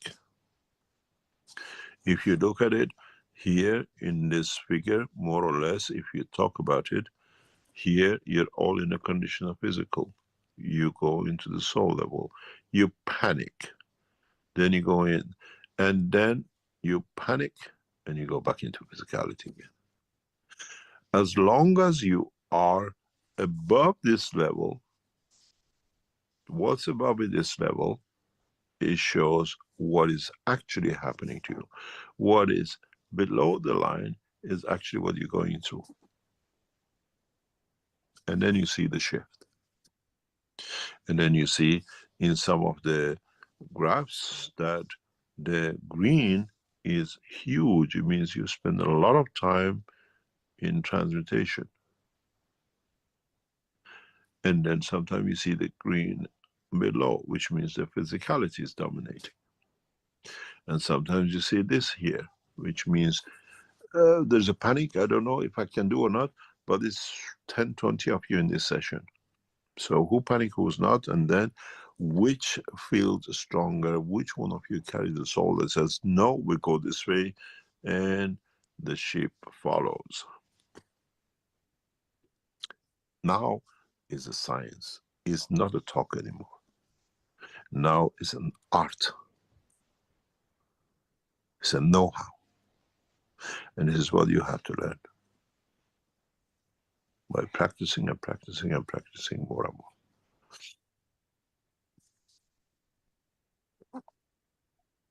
And it's very interesting. We had a large contingency of Chinese this time. And it's amazing how the upbringing, how the Americans and East, Western world people behave compared to the European Central. This is what we are watching. It's amazing. The way we set it up, we have a couple of people outside the line, but Europeans are in one group, Chinese are in one group, and then Americans are in another group, what we call Western Canadians and Americans and Brazilians are in one lot. And you see changes of the emotion. Americans are very confident group, and they do things, we have to do it. As a Ukrainian guy said, pray that you never fall in the hand of and watch the Americans fight, because they fight with everything. Us, we're chicken out. Europeans have that behavior, they chicken out very quickly. But the Chinese, it's amazing how they deal. They are very in yin and yang, trying to keep balance in their own side, and they produce a different graphs. I've asked for all the graphs to be made of the last session in hard copy, because now we can target you to bring you to transmutation and group up you. Because some of you did the individual sessions, we know which is capability of who in which group we can take out. And maybe by April, that we take a group of maybe a couple of Chinese, couple of European Americans, whatever, put in one and get them all transmuted in one go. Because they have the confidence, they know what they can do. And they're not panicking because they want to get there. We have a husband and wife which are there continuously, but they cannot do the switch. They need the help from us. We have people in China who are ready for that switch. We have Canadians and Americans who are in that group. So after March, April session, I make a group out of those who we see. That's why we asked you, do you want to take a picture of your soul? Was to see if we are correcting, and the people we wanted came in. So we know how to place the leaders in, okay, if you panic, I don't know. If it's what I showed you in the other picture, we are looking and we wanted to test if the leadership dictates concentration of field forces. So what happened? I show you what happened. This is what I just explained to you in that last picture. What was the reason of us doing this? When I came in and I said, come and see me. I want to try to come and see me. And we get this. We're looking for leaders. Go back to the teaching of 8-10 years ago, when I said, when we come to a point that you give your soul to one man to deliver, you don't have what you call it, UFOs. And you see it here. And you see the energy level. I can show you the pictures before and after. And in U-Lot, we have found pilots who you trust to give your soul to. But this changes amazingly. In a way, the cluster becomes very different when this becomes heavy. This sides become totally nearly white. And I've seen this one when we brought the daughter of Mitra into session, because that's what I told you. It's her job to take the whole of universe into a new dimension. You see this track line? It becomes all white when she's with us. And we've done that a few times in the last year. And this is what is important. I prepare man to become ready for her. I keep my life for her.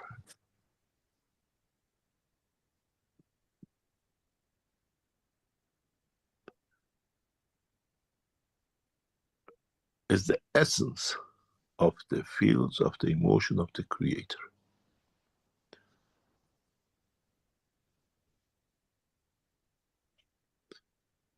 And that's her job. The way the creator fell in love with Mitra, and that is the love of creation of it.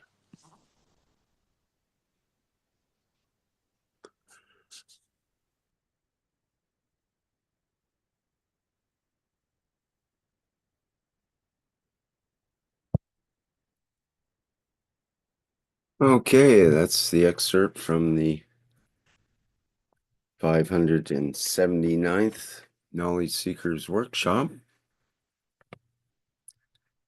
Now we'll go back to our previous programming.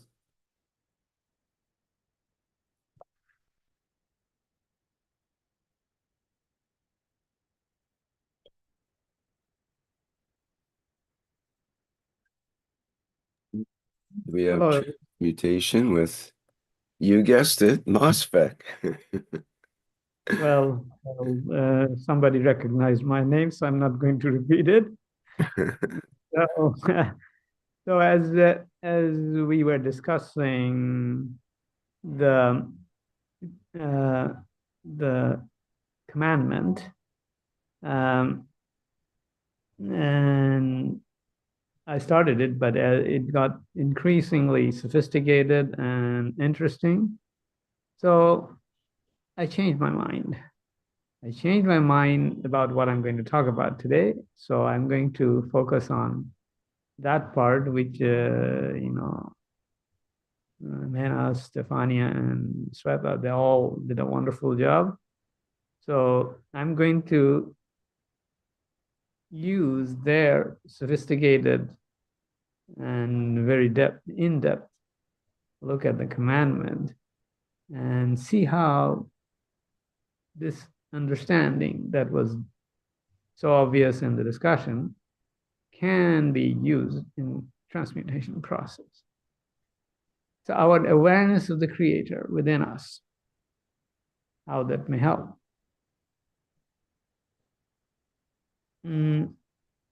As we all know, we are the image of the creator. So, and having this self-confidence or the trust in us is an essential part of transmutation.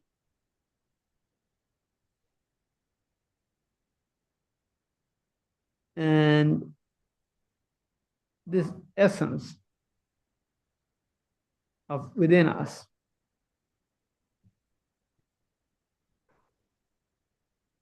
and we have to develop the awareness that our physicality is not the only part, but our essence, the presence of the creator within us. What does that allow us to do, or how it sets the beacon or light that we can follow through? The knowledge exists within us.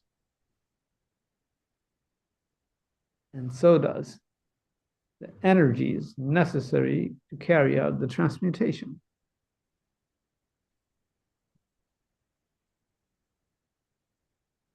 In the early part, when I was talking about the commandment, I talked about, destruction of something very materialistic. But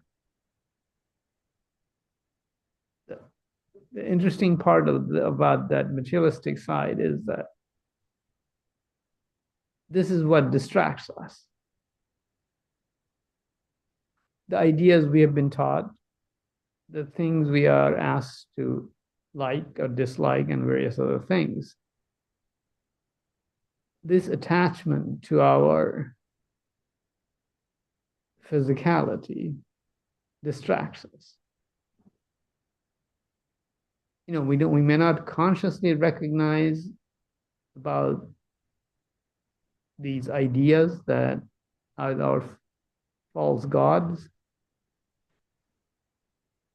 but we can feel it. And this is where we have to rely on our emotions to recognize that these restrictions of the false gods are not real.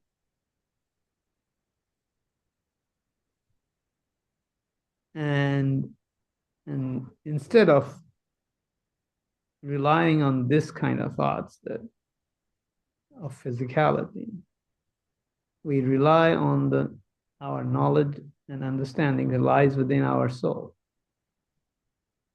And in the commandments, thou shalt not follow the false god, but the creator within us. So by doing so, we connect to the energy and the knowledge that is necessary to carry out this transmutation. This commandment itself is so powerful in doing the transmutation. It's thanks to all our Universal Council members and the supporters. They did a wonderful job, and it became so obvious that this one commandment alone can take us a lot further in the transmutation process. Yes, developing the emotion, developing the recognition of the emotion requires effort, and that is what we are to understand. We are to practice so that we can clear up these false ideas of false God, ideas that came from false gods, and rely on the actual presence of the Creator within us to do the transmutation. It's so well said in this commandment that I wanted to kind of bring it here and make it part of our discussion on transmutation. And this succinct commandment takes us a long way along our journey to transmutation, and why not remember it and make it part of us. Thank you very much, and we will. Somebody else wants to talk about transmutation, or we can move to the next topic. Mosfeq, hi, it's Dean here. May I quickly say something? Oh, that will be wonderful. Thank you, Mosfeq. Thank you for your, as usual, your beautiful understanding of things. So I've been listening and paying attention to the transmutation of this moment, and also noting some words that were present with what was spoken earlier on, particularly in the beginning. We were talking about the intro or sorry, we weren't talking about it, but I was listening to the intro, and it says, according to their strength, according to their position, and then you look through our soul. Now you have the key. It's you who has to open the door. In being part, I become.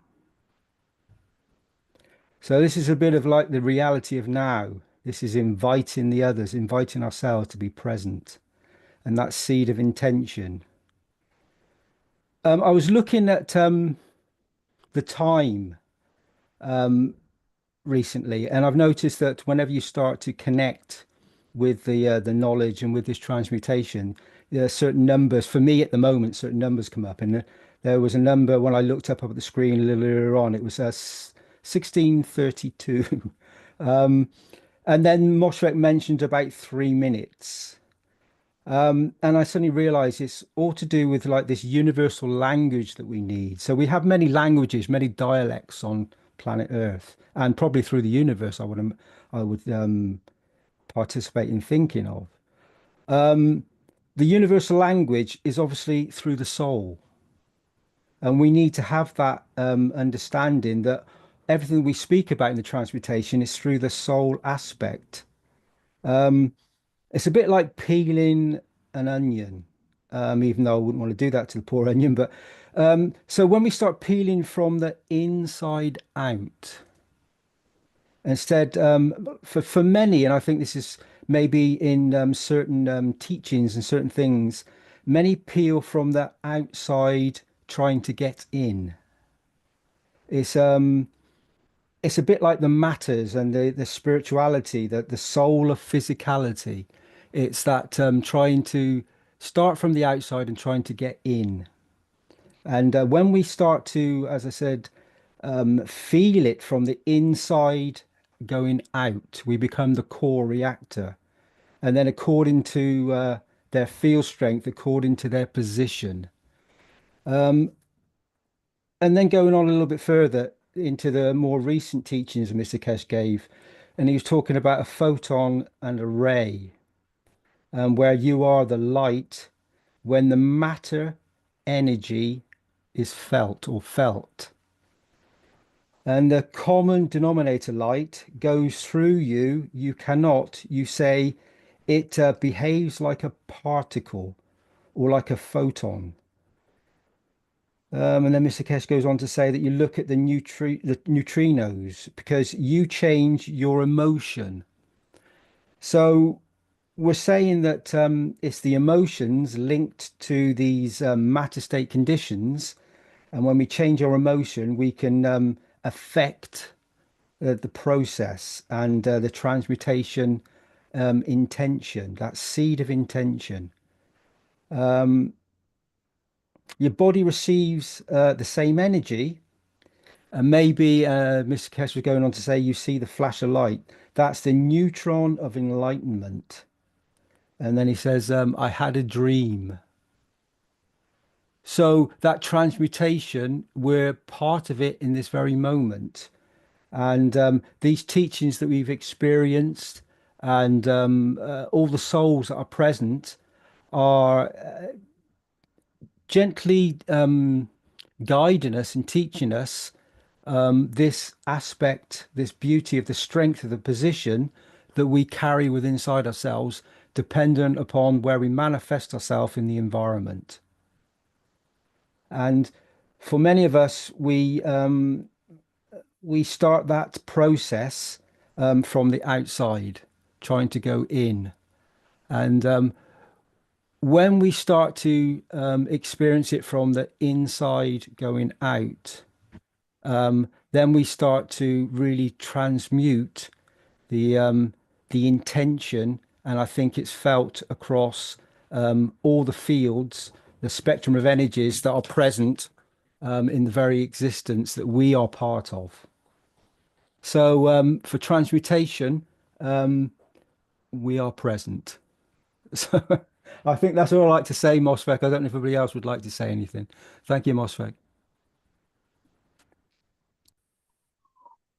Thank you so much, my dear Dean. Yes, transmutation doesn't mean that you have to, like, transmute and just um, kind of, now I'm this person. No, not like that. It happens when you learn from the chapters of your life. Like, many of us recall the beautiful memories, even the memories that given us this lesson. I have seen Mother Earth giving me guidance, the guides giving me guidance, the cosmic guides, or the guides from within the physicality we are in. So that helped me, and I recall them, and I fix them in a way, like, well, we all do like that, in a way that the opening of this heart and soul doorway comes in, and we are standing with those beauties, and we understand that that has to be remain like that. I am, that is, now I am going to be. So the transmutation, and it, you will understand that we are all collective consciousness, collective people. We are not separate from the universe. We are not separate from Mother Earth. We are not separate from any souls in existence. We are always connected, dear beautiful. When we understand this, the process of the transmutation, as we say in scientific words, get more, more in intensity, I will say this word. So, well, as in the video clip that's said by Mehran ji, my Messiah, Shriman and Keshe, that one person panicked and everybody panicked. As we were doing always like that, And that is the here that Moshe was saying the commandment, Dean was saying the commandment that was outside that God, and that God panicked and you also panicked like that, So when you understand and create this balance from within you, well, I will say balance. When you balance more and more from within, that is the process of transmutation, I will say. So thank you so much, beautiful souls, in this transmutation process, in this condition, in this situation. So everything, every chaos, every happening that is happening is a process of the transmutation. So we have to understand, yes, we are as a being evolve in this evolutionary process, I will say, we have forgotten many things. Maybe we have came thousands of times, but this time, that is the beauty. This time the gravity, the message of peace that is helping us in transmuting more and more, day by day, moment by moment. Thank you so much. Now we can go to the next presentation, my dear Rick.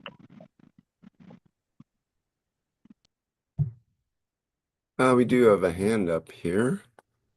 Would you like to go ahead, Mosher?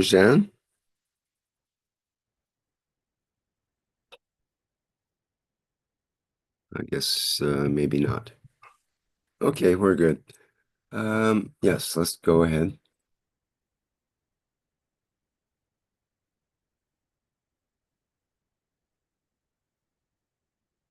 Okay, thank you. The needs and wishes, beautiful souls. Welcome, Dean, my dear. The needs and wishes.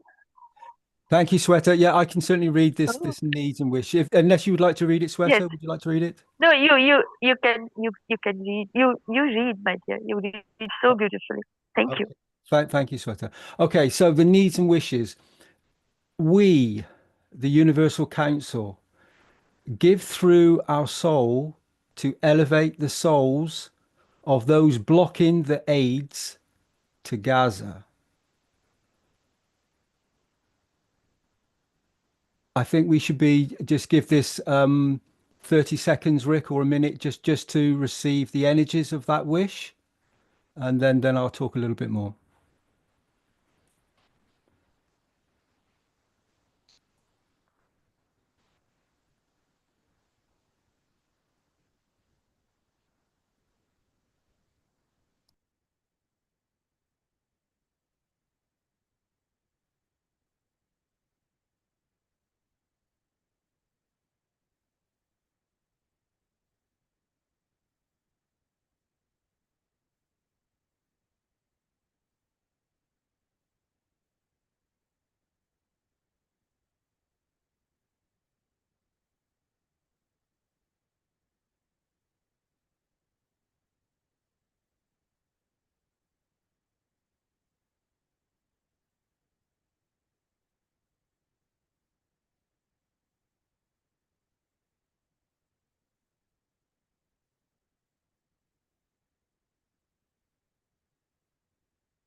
Okay, Okay.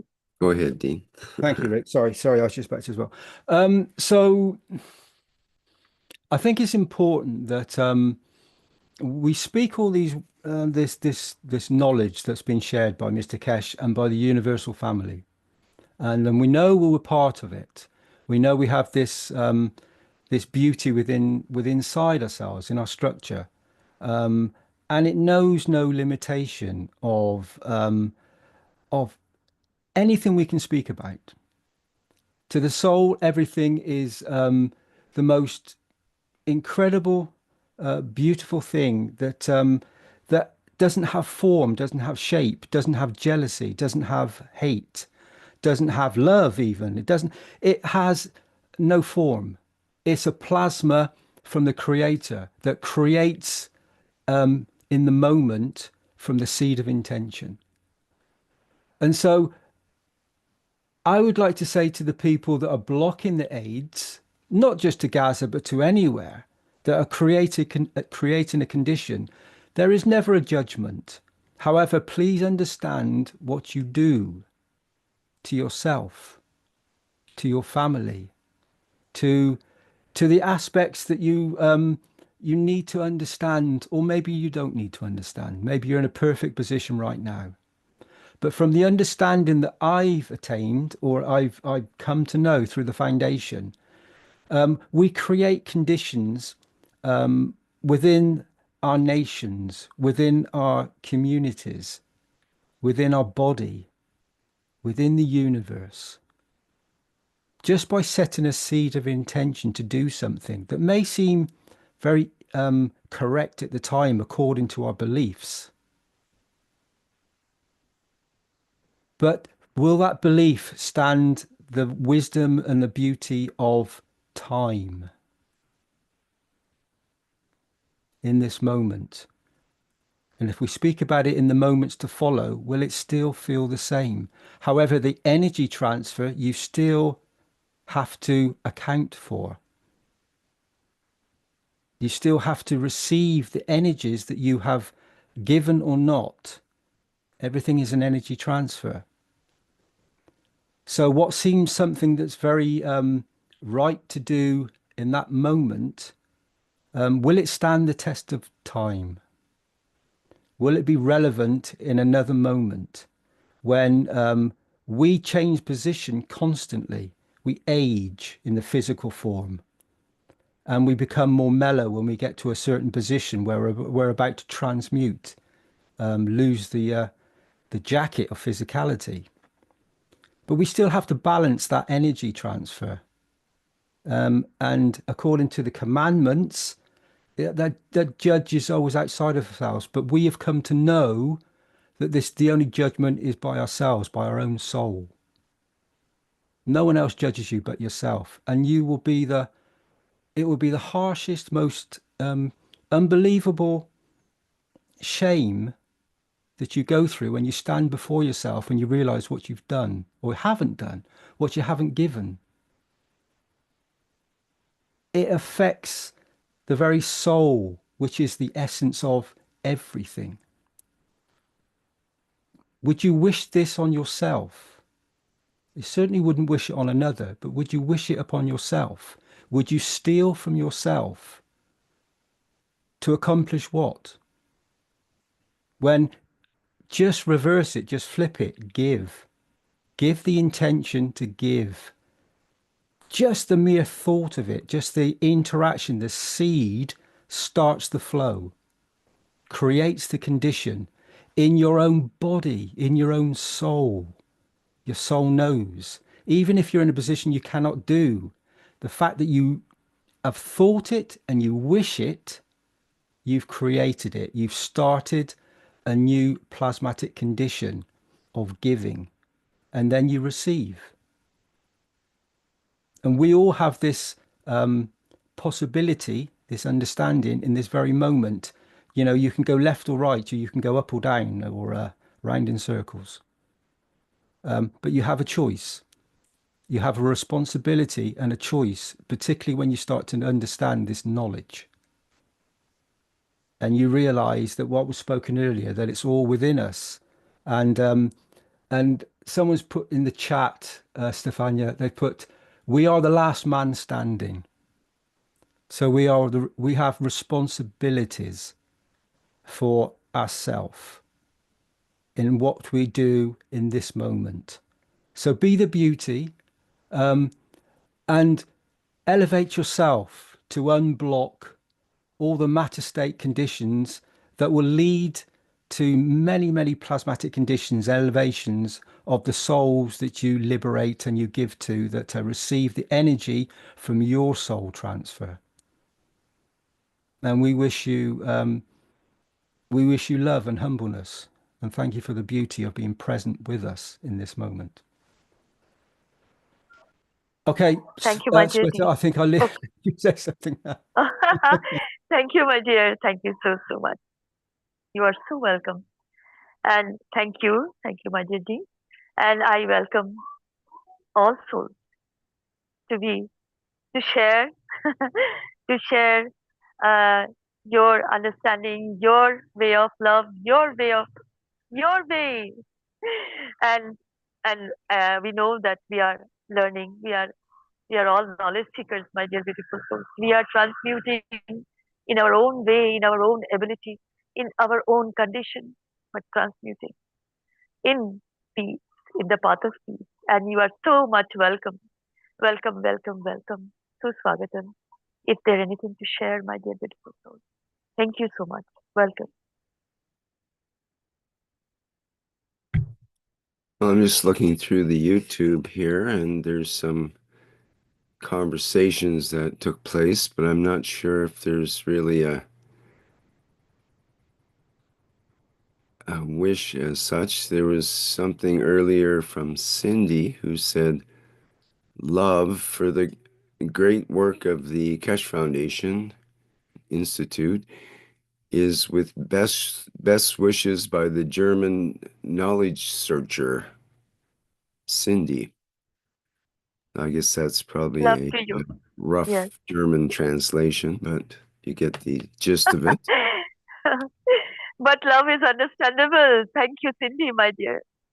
Love to you too, all. Thank you.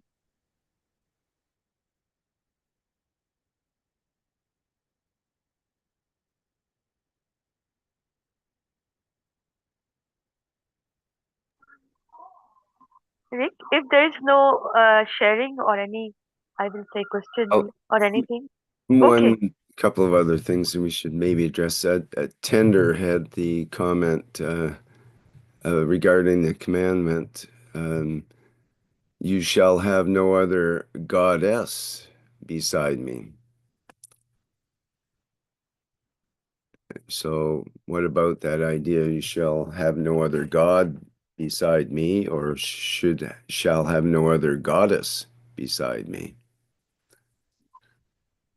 Well, I will Should say, we introduce the do we introduce the what do you call it, the sexes into it, or the masculine and feminine? Is God really Don't go masculine? there. Is God only masculine? That might be one question. No. That is a neutral thing. That is the neutron, my dear. Yes, right. Your understanding, it's a goddess or a god or a whatever. But I think you just nailed it. Yes. Nailed it, Shweta, with the word neutron. I was thinking of that the other day. Because the neutron it's a neutral charge. It doesn't have positive or negative or male or female.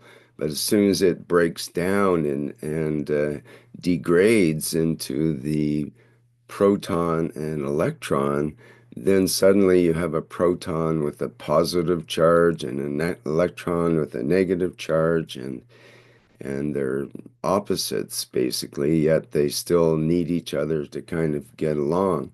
But you're in the world of duality then, compared to the neutron, which is neutral and is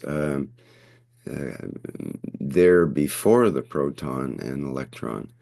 So that's interesting way to look at it. Yes. Thank you for asking the question, Tender, my dear. Thank you so much. Thank you. Thank you, my dear Rick. Thank you so much. And she goes on to say, you shall not make for yourself an idol in the form of anything. And that goes along with your neutron, proton, and electron description as well, that basically anything that we can see or that's part of our senses that we can to see, hear, taste, touch, smell, and all of that, is the form of anything, form of things. That's the proton and electron. The neutron becomes before all that again. So Yes, if yes. we And focus on neutron, it's a different world yes. than the world of the proton and electron. Yes, yes. And the neutron, you, Tender, you are the neutron. I was kind of splitted in a way, growing this universe within, outside, and then coming again with this phase of neutron again to create the new. So the neutron is the neutral, my dear. The gods and goddesses and everything. You, you are the, the key. So thank you so much. I have an experience to relate about that happened this week, actually, where I felt myself, I was kind of enmeshed in emotional states and had things I was trying to work out with various circumstances. And I realized I was in that state and realized the only way to get out of that whole situation is to elevate myself and become detached from that emotional state. And I recognized that if I was to be present in the moment, fully present, then I would be elevating myself to remove myself from that emotional situation.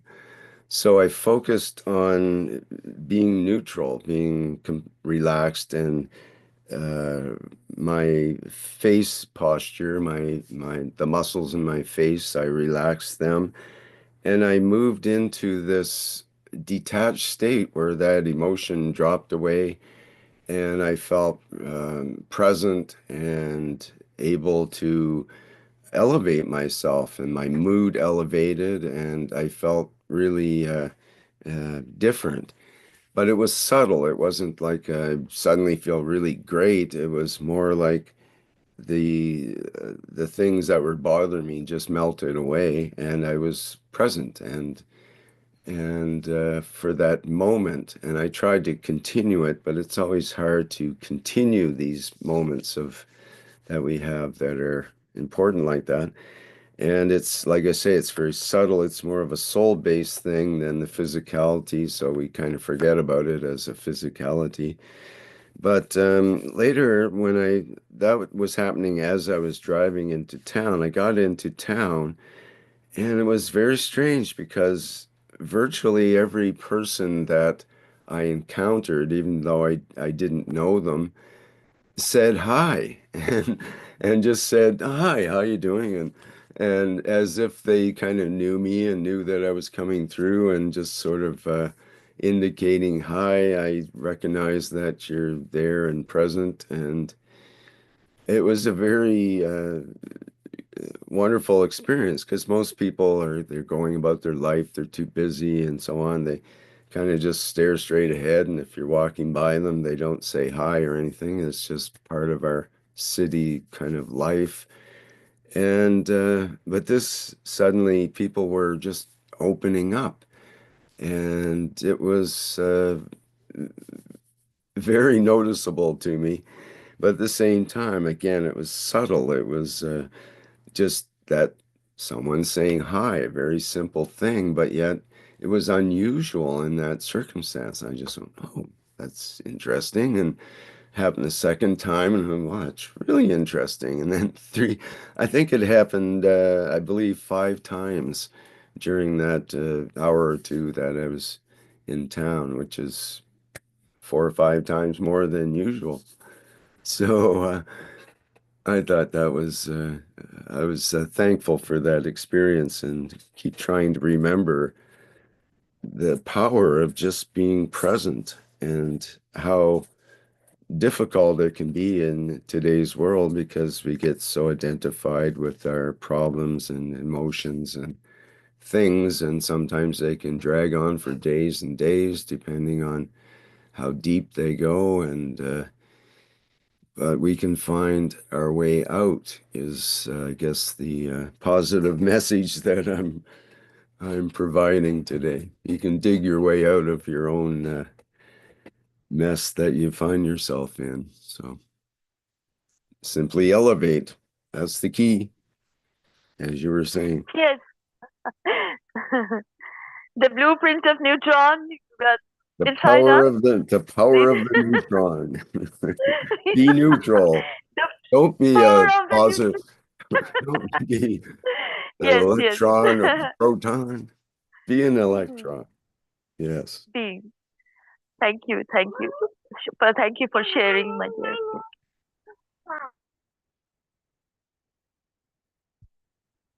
I hear a little electron in the background there. Yes. Yes. There is always this revolving of electrons. Thank you, thank you. Yeah, they're pretty active. Derek, if any, yes, if there is any no sharing add for a now. little bit. Okay. Just Oh, add a little bit. The neutron has all the energies we need. So why are we waiting? What are we waiting for?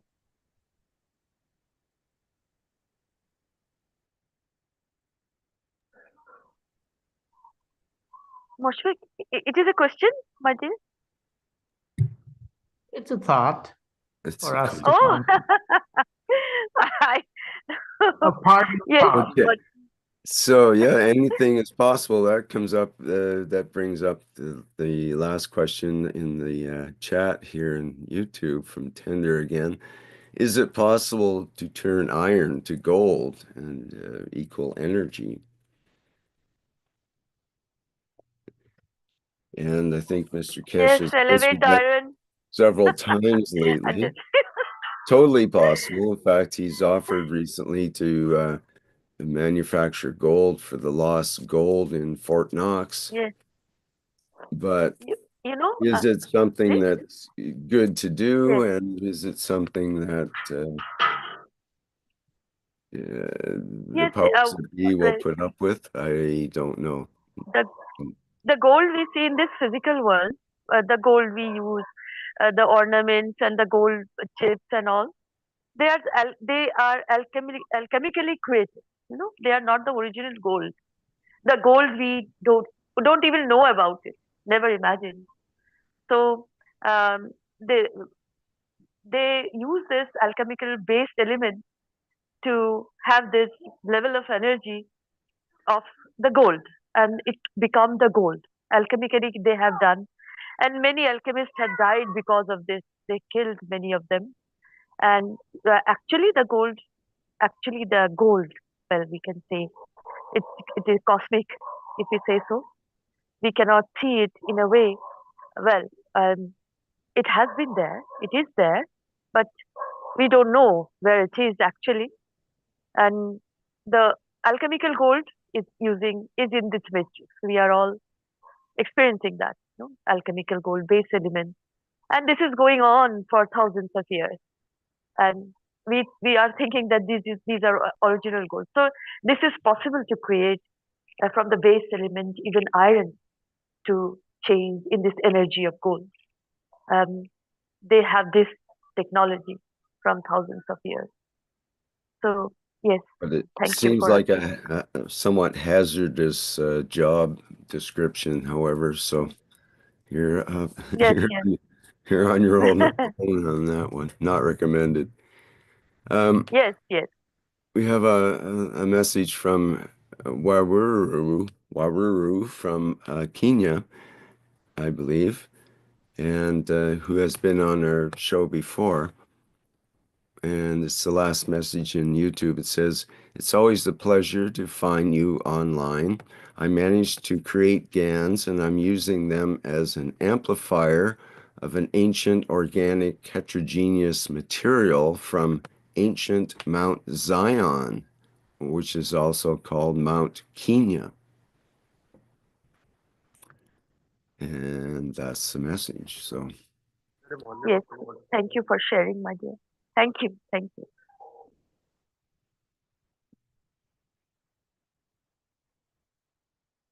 okay, I think we've covered our needs and wishes. Yes, yes. Now we can go to the next presentation, my dear. And we did read the wish and the needs and wishes here, or did we not? Dean has read. I will read again. Oh, Well, okay. of course. We, the Universal Council, give through our soul to elevate the souls of those blocking the aid to Gaza. 30 seconds, my dear, of silence.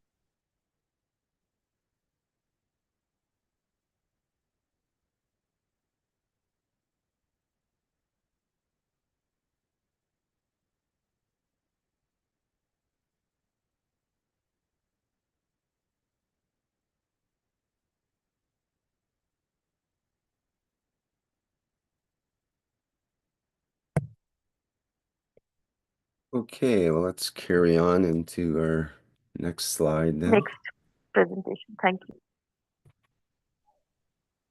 Here we are. We are here to serve, not to be served, my dear, beautiful souls. The key of everything. Why we are here. Thank you so much. And join, follow, be in love with Keshe Foundation Spaceship Institute organization. Welcome, welcome, welcome. Again, my dear. Always into the Keshe Foundation Spaceship Institute organization, as in the beauty and totality, you can say, the knowledge, ultimate, infinite. And welcome, welcome to the universal love. Welcome to all souls in love. Welcome to peace, love, and light, prosperity, and abundance in these moments, my dear beautiful souls. And all the love always, the Universal Council. Thank you so much. Salam, namaste, salute.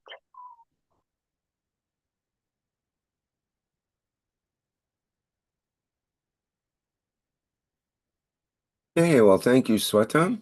And thanks, of course, to all the members and support members of the Universal Council. I'm sorry, Rick. I sent to you one the wish for today because Mosfet explained before. Weekly wishes is for daily wishes, and I give it to you for share now, please.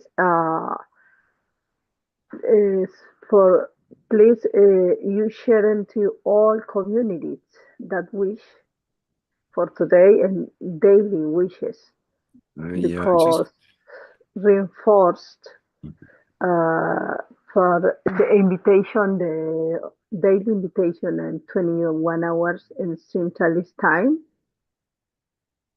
for please unify your soul daily and your daily wish. Thank you so much.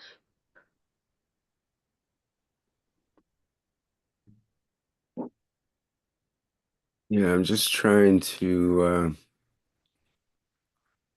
I did something and I managed to erase your name in my list. Could you resend it to me, please? Because it didn't, okay, I resend it in this moment. Okay. This is the last. Okay, I can read, or maybe only read. Okay, thank you.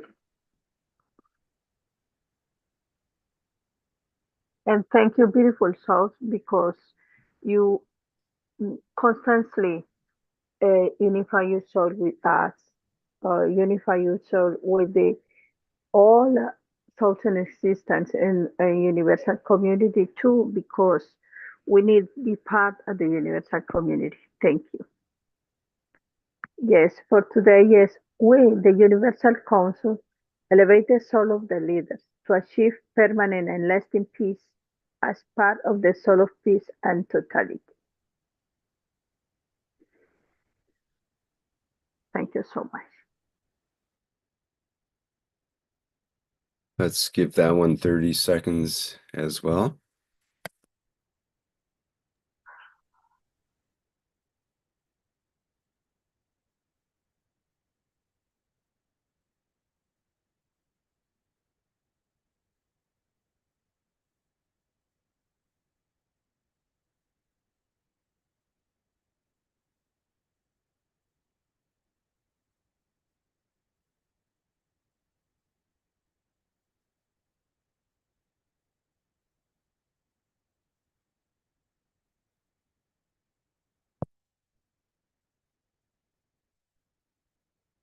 Okay, very good. Thank you, everyone. Thank you. Thank you. Maybe give you, I give you daily read for you. Take you time for give for all communities. Thank you. Okay.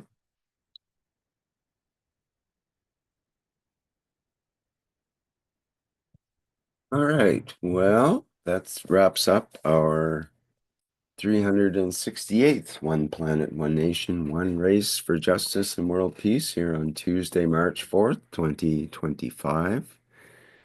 Thank you, everyone, for attending, and many thanks to the members and support members of the Universal Council for today's show. And we look forward to another one at the same time and place next week with continuations of our clips from various shows and more elucidations from members of the council. Our next public teaching workshop is the Keshe Plasma Reactor Group, which I host every week on Wednesdays at 7 a.m. Central European Time, which is the same as 10 p.m. Pacific Time on Tuesday today, if you're interested in attending. And it's open to anyone virtually who's interested in talking about the topics of the plasma variety. And if you have anything that you'd like to show that you've been working on or have some questions, that's a good place to work it out as well. Okay, and of course we have the Knowledge Seekers Workshop coming up on Thursday at 9 a.m. And we look forward to hearing more from Mr. Keshe on that show. Okay, I think that's it for now. Thank you, everyone. Then looking forward for some clap and dance. Yes, I get it. Some claps and dance. Beautiful souls. Be enjoy.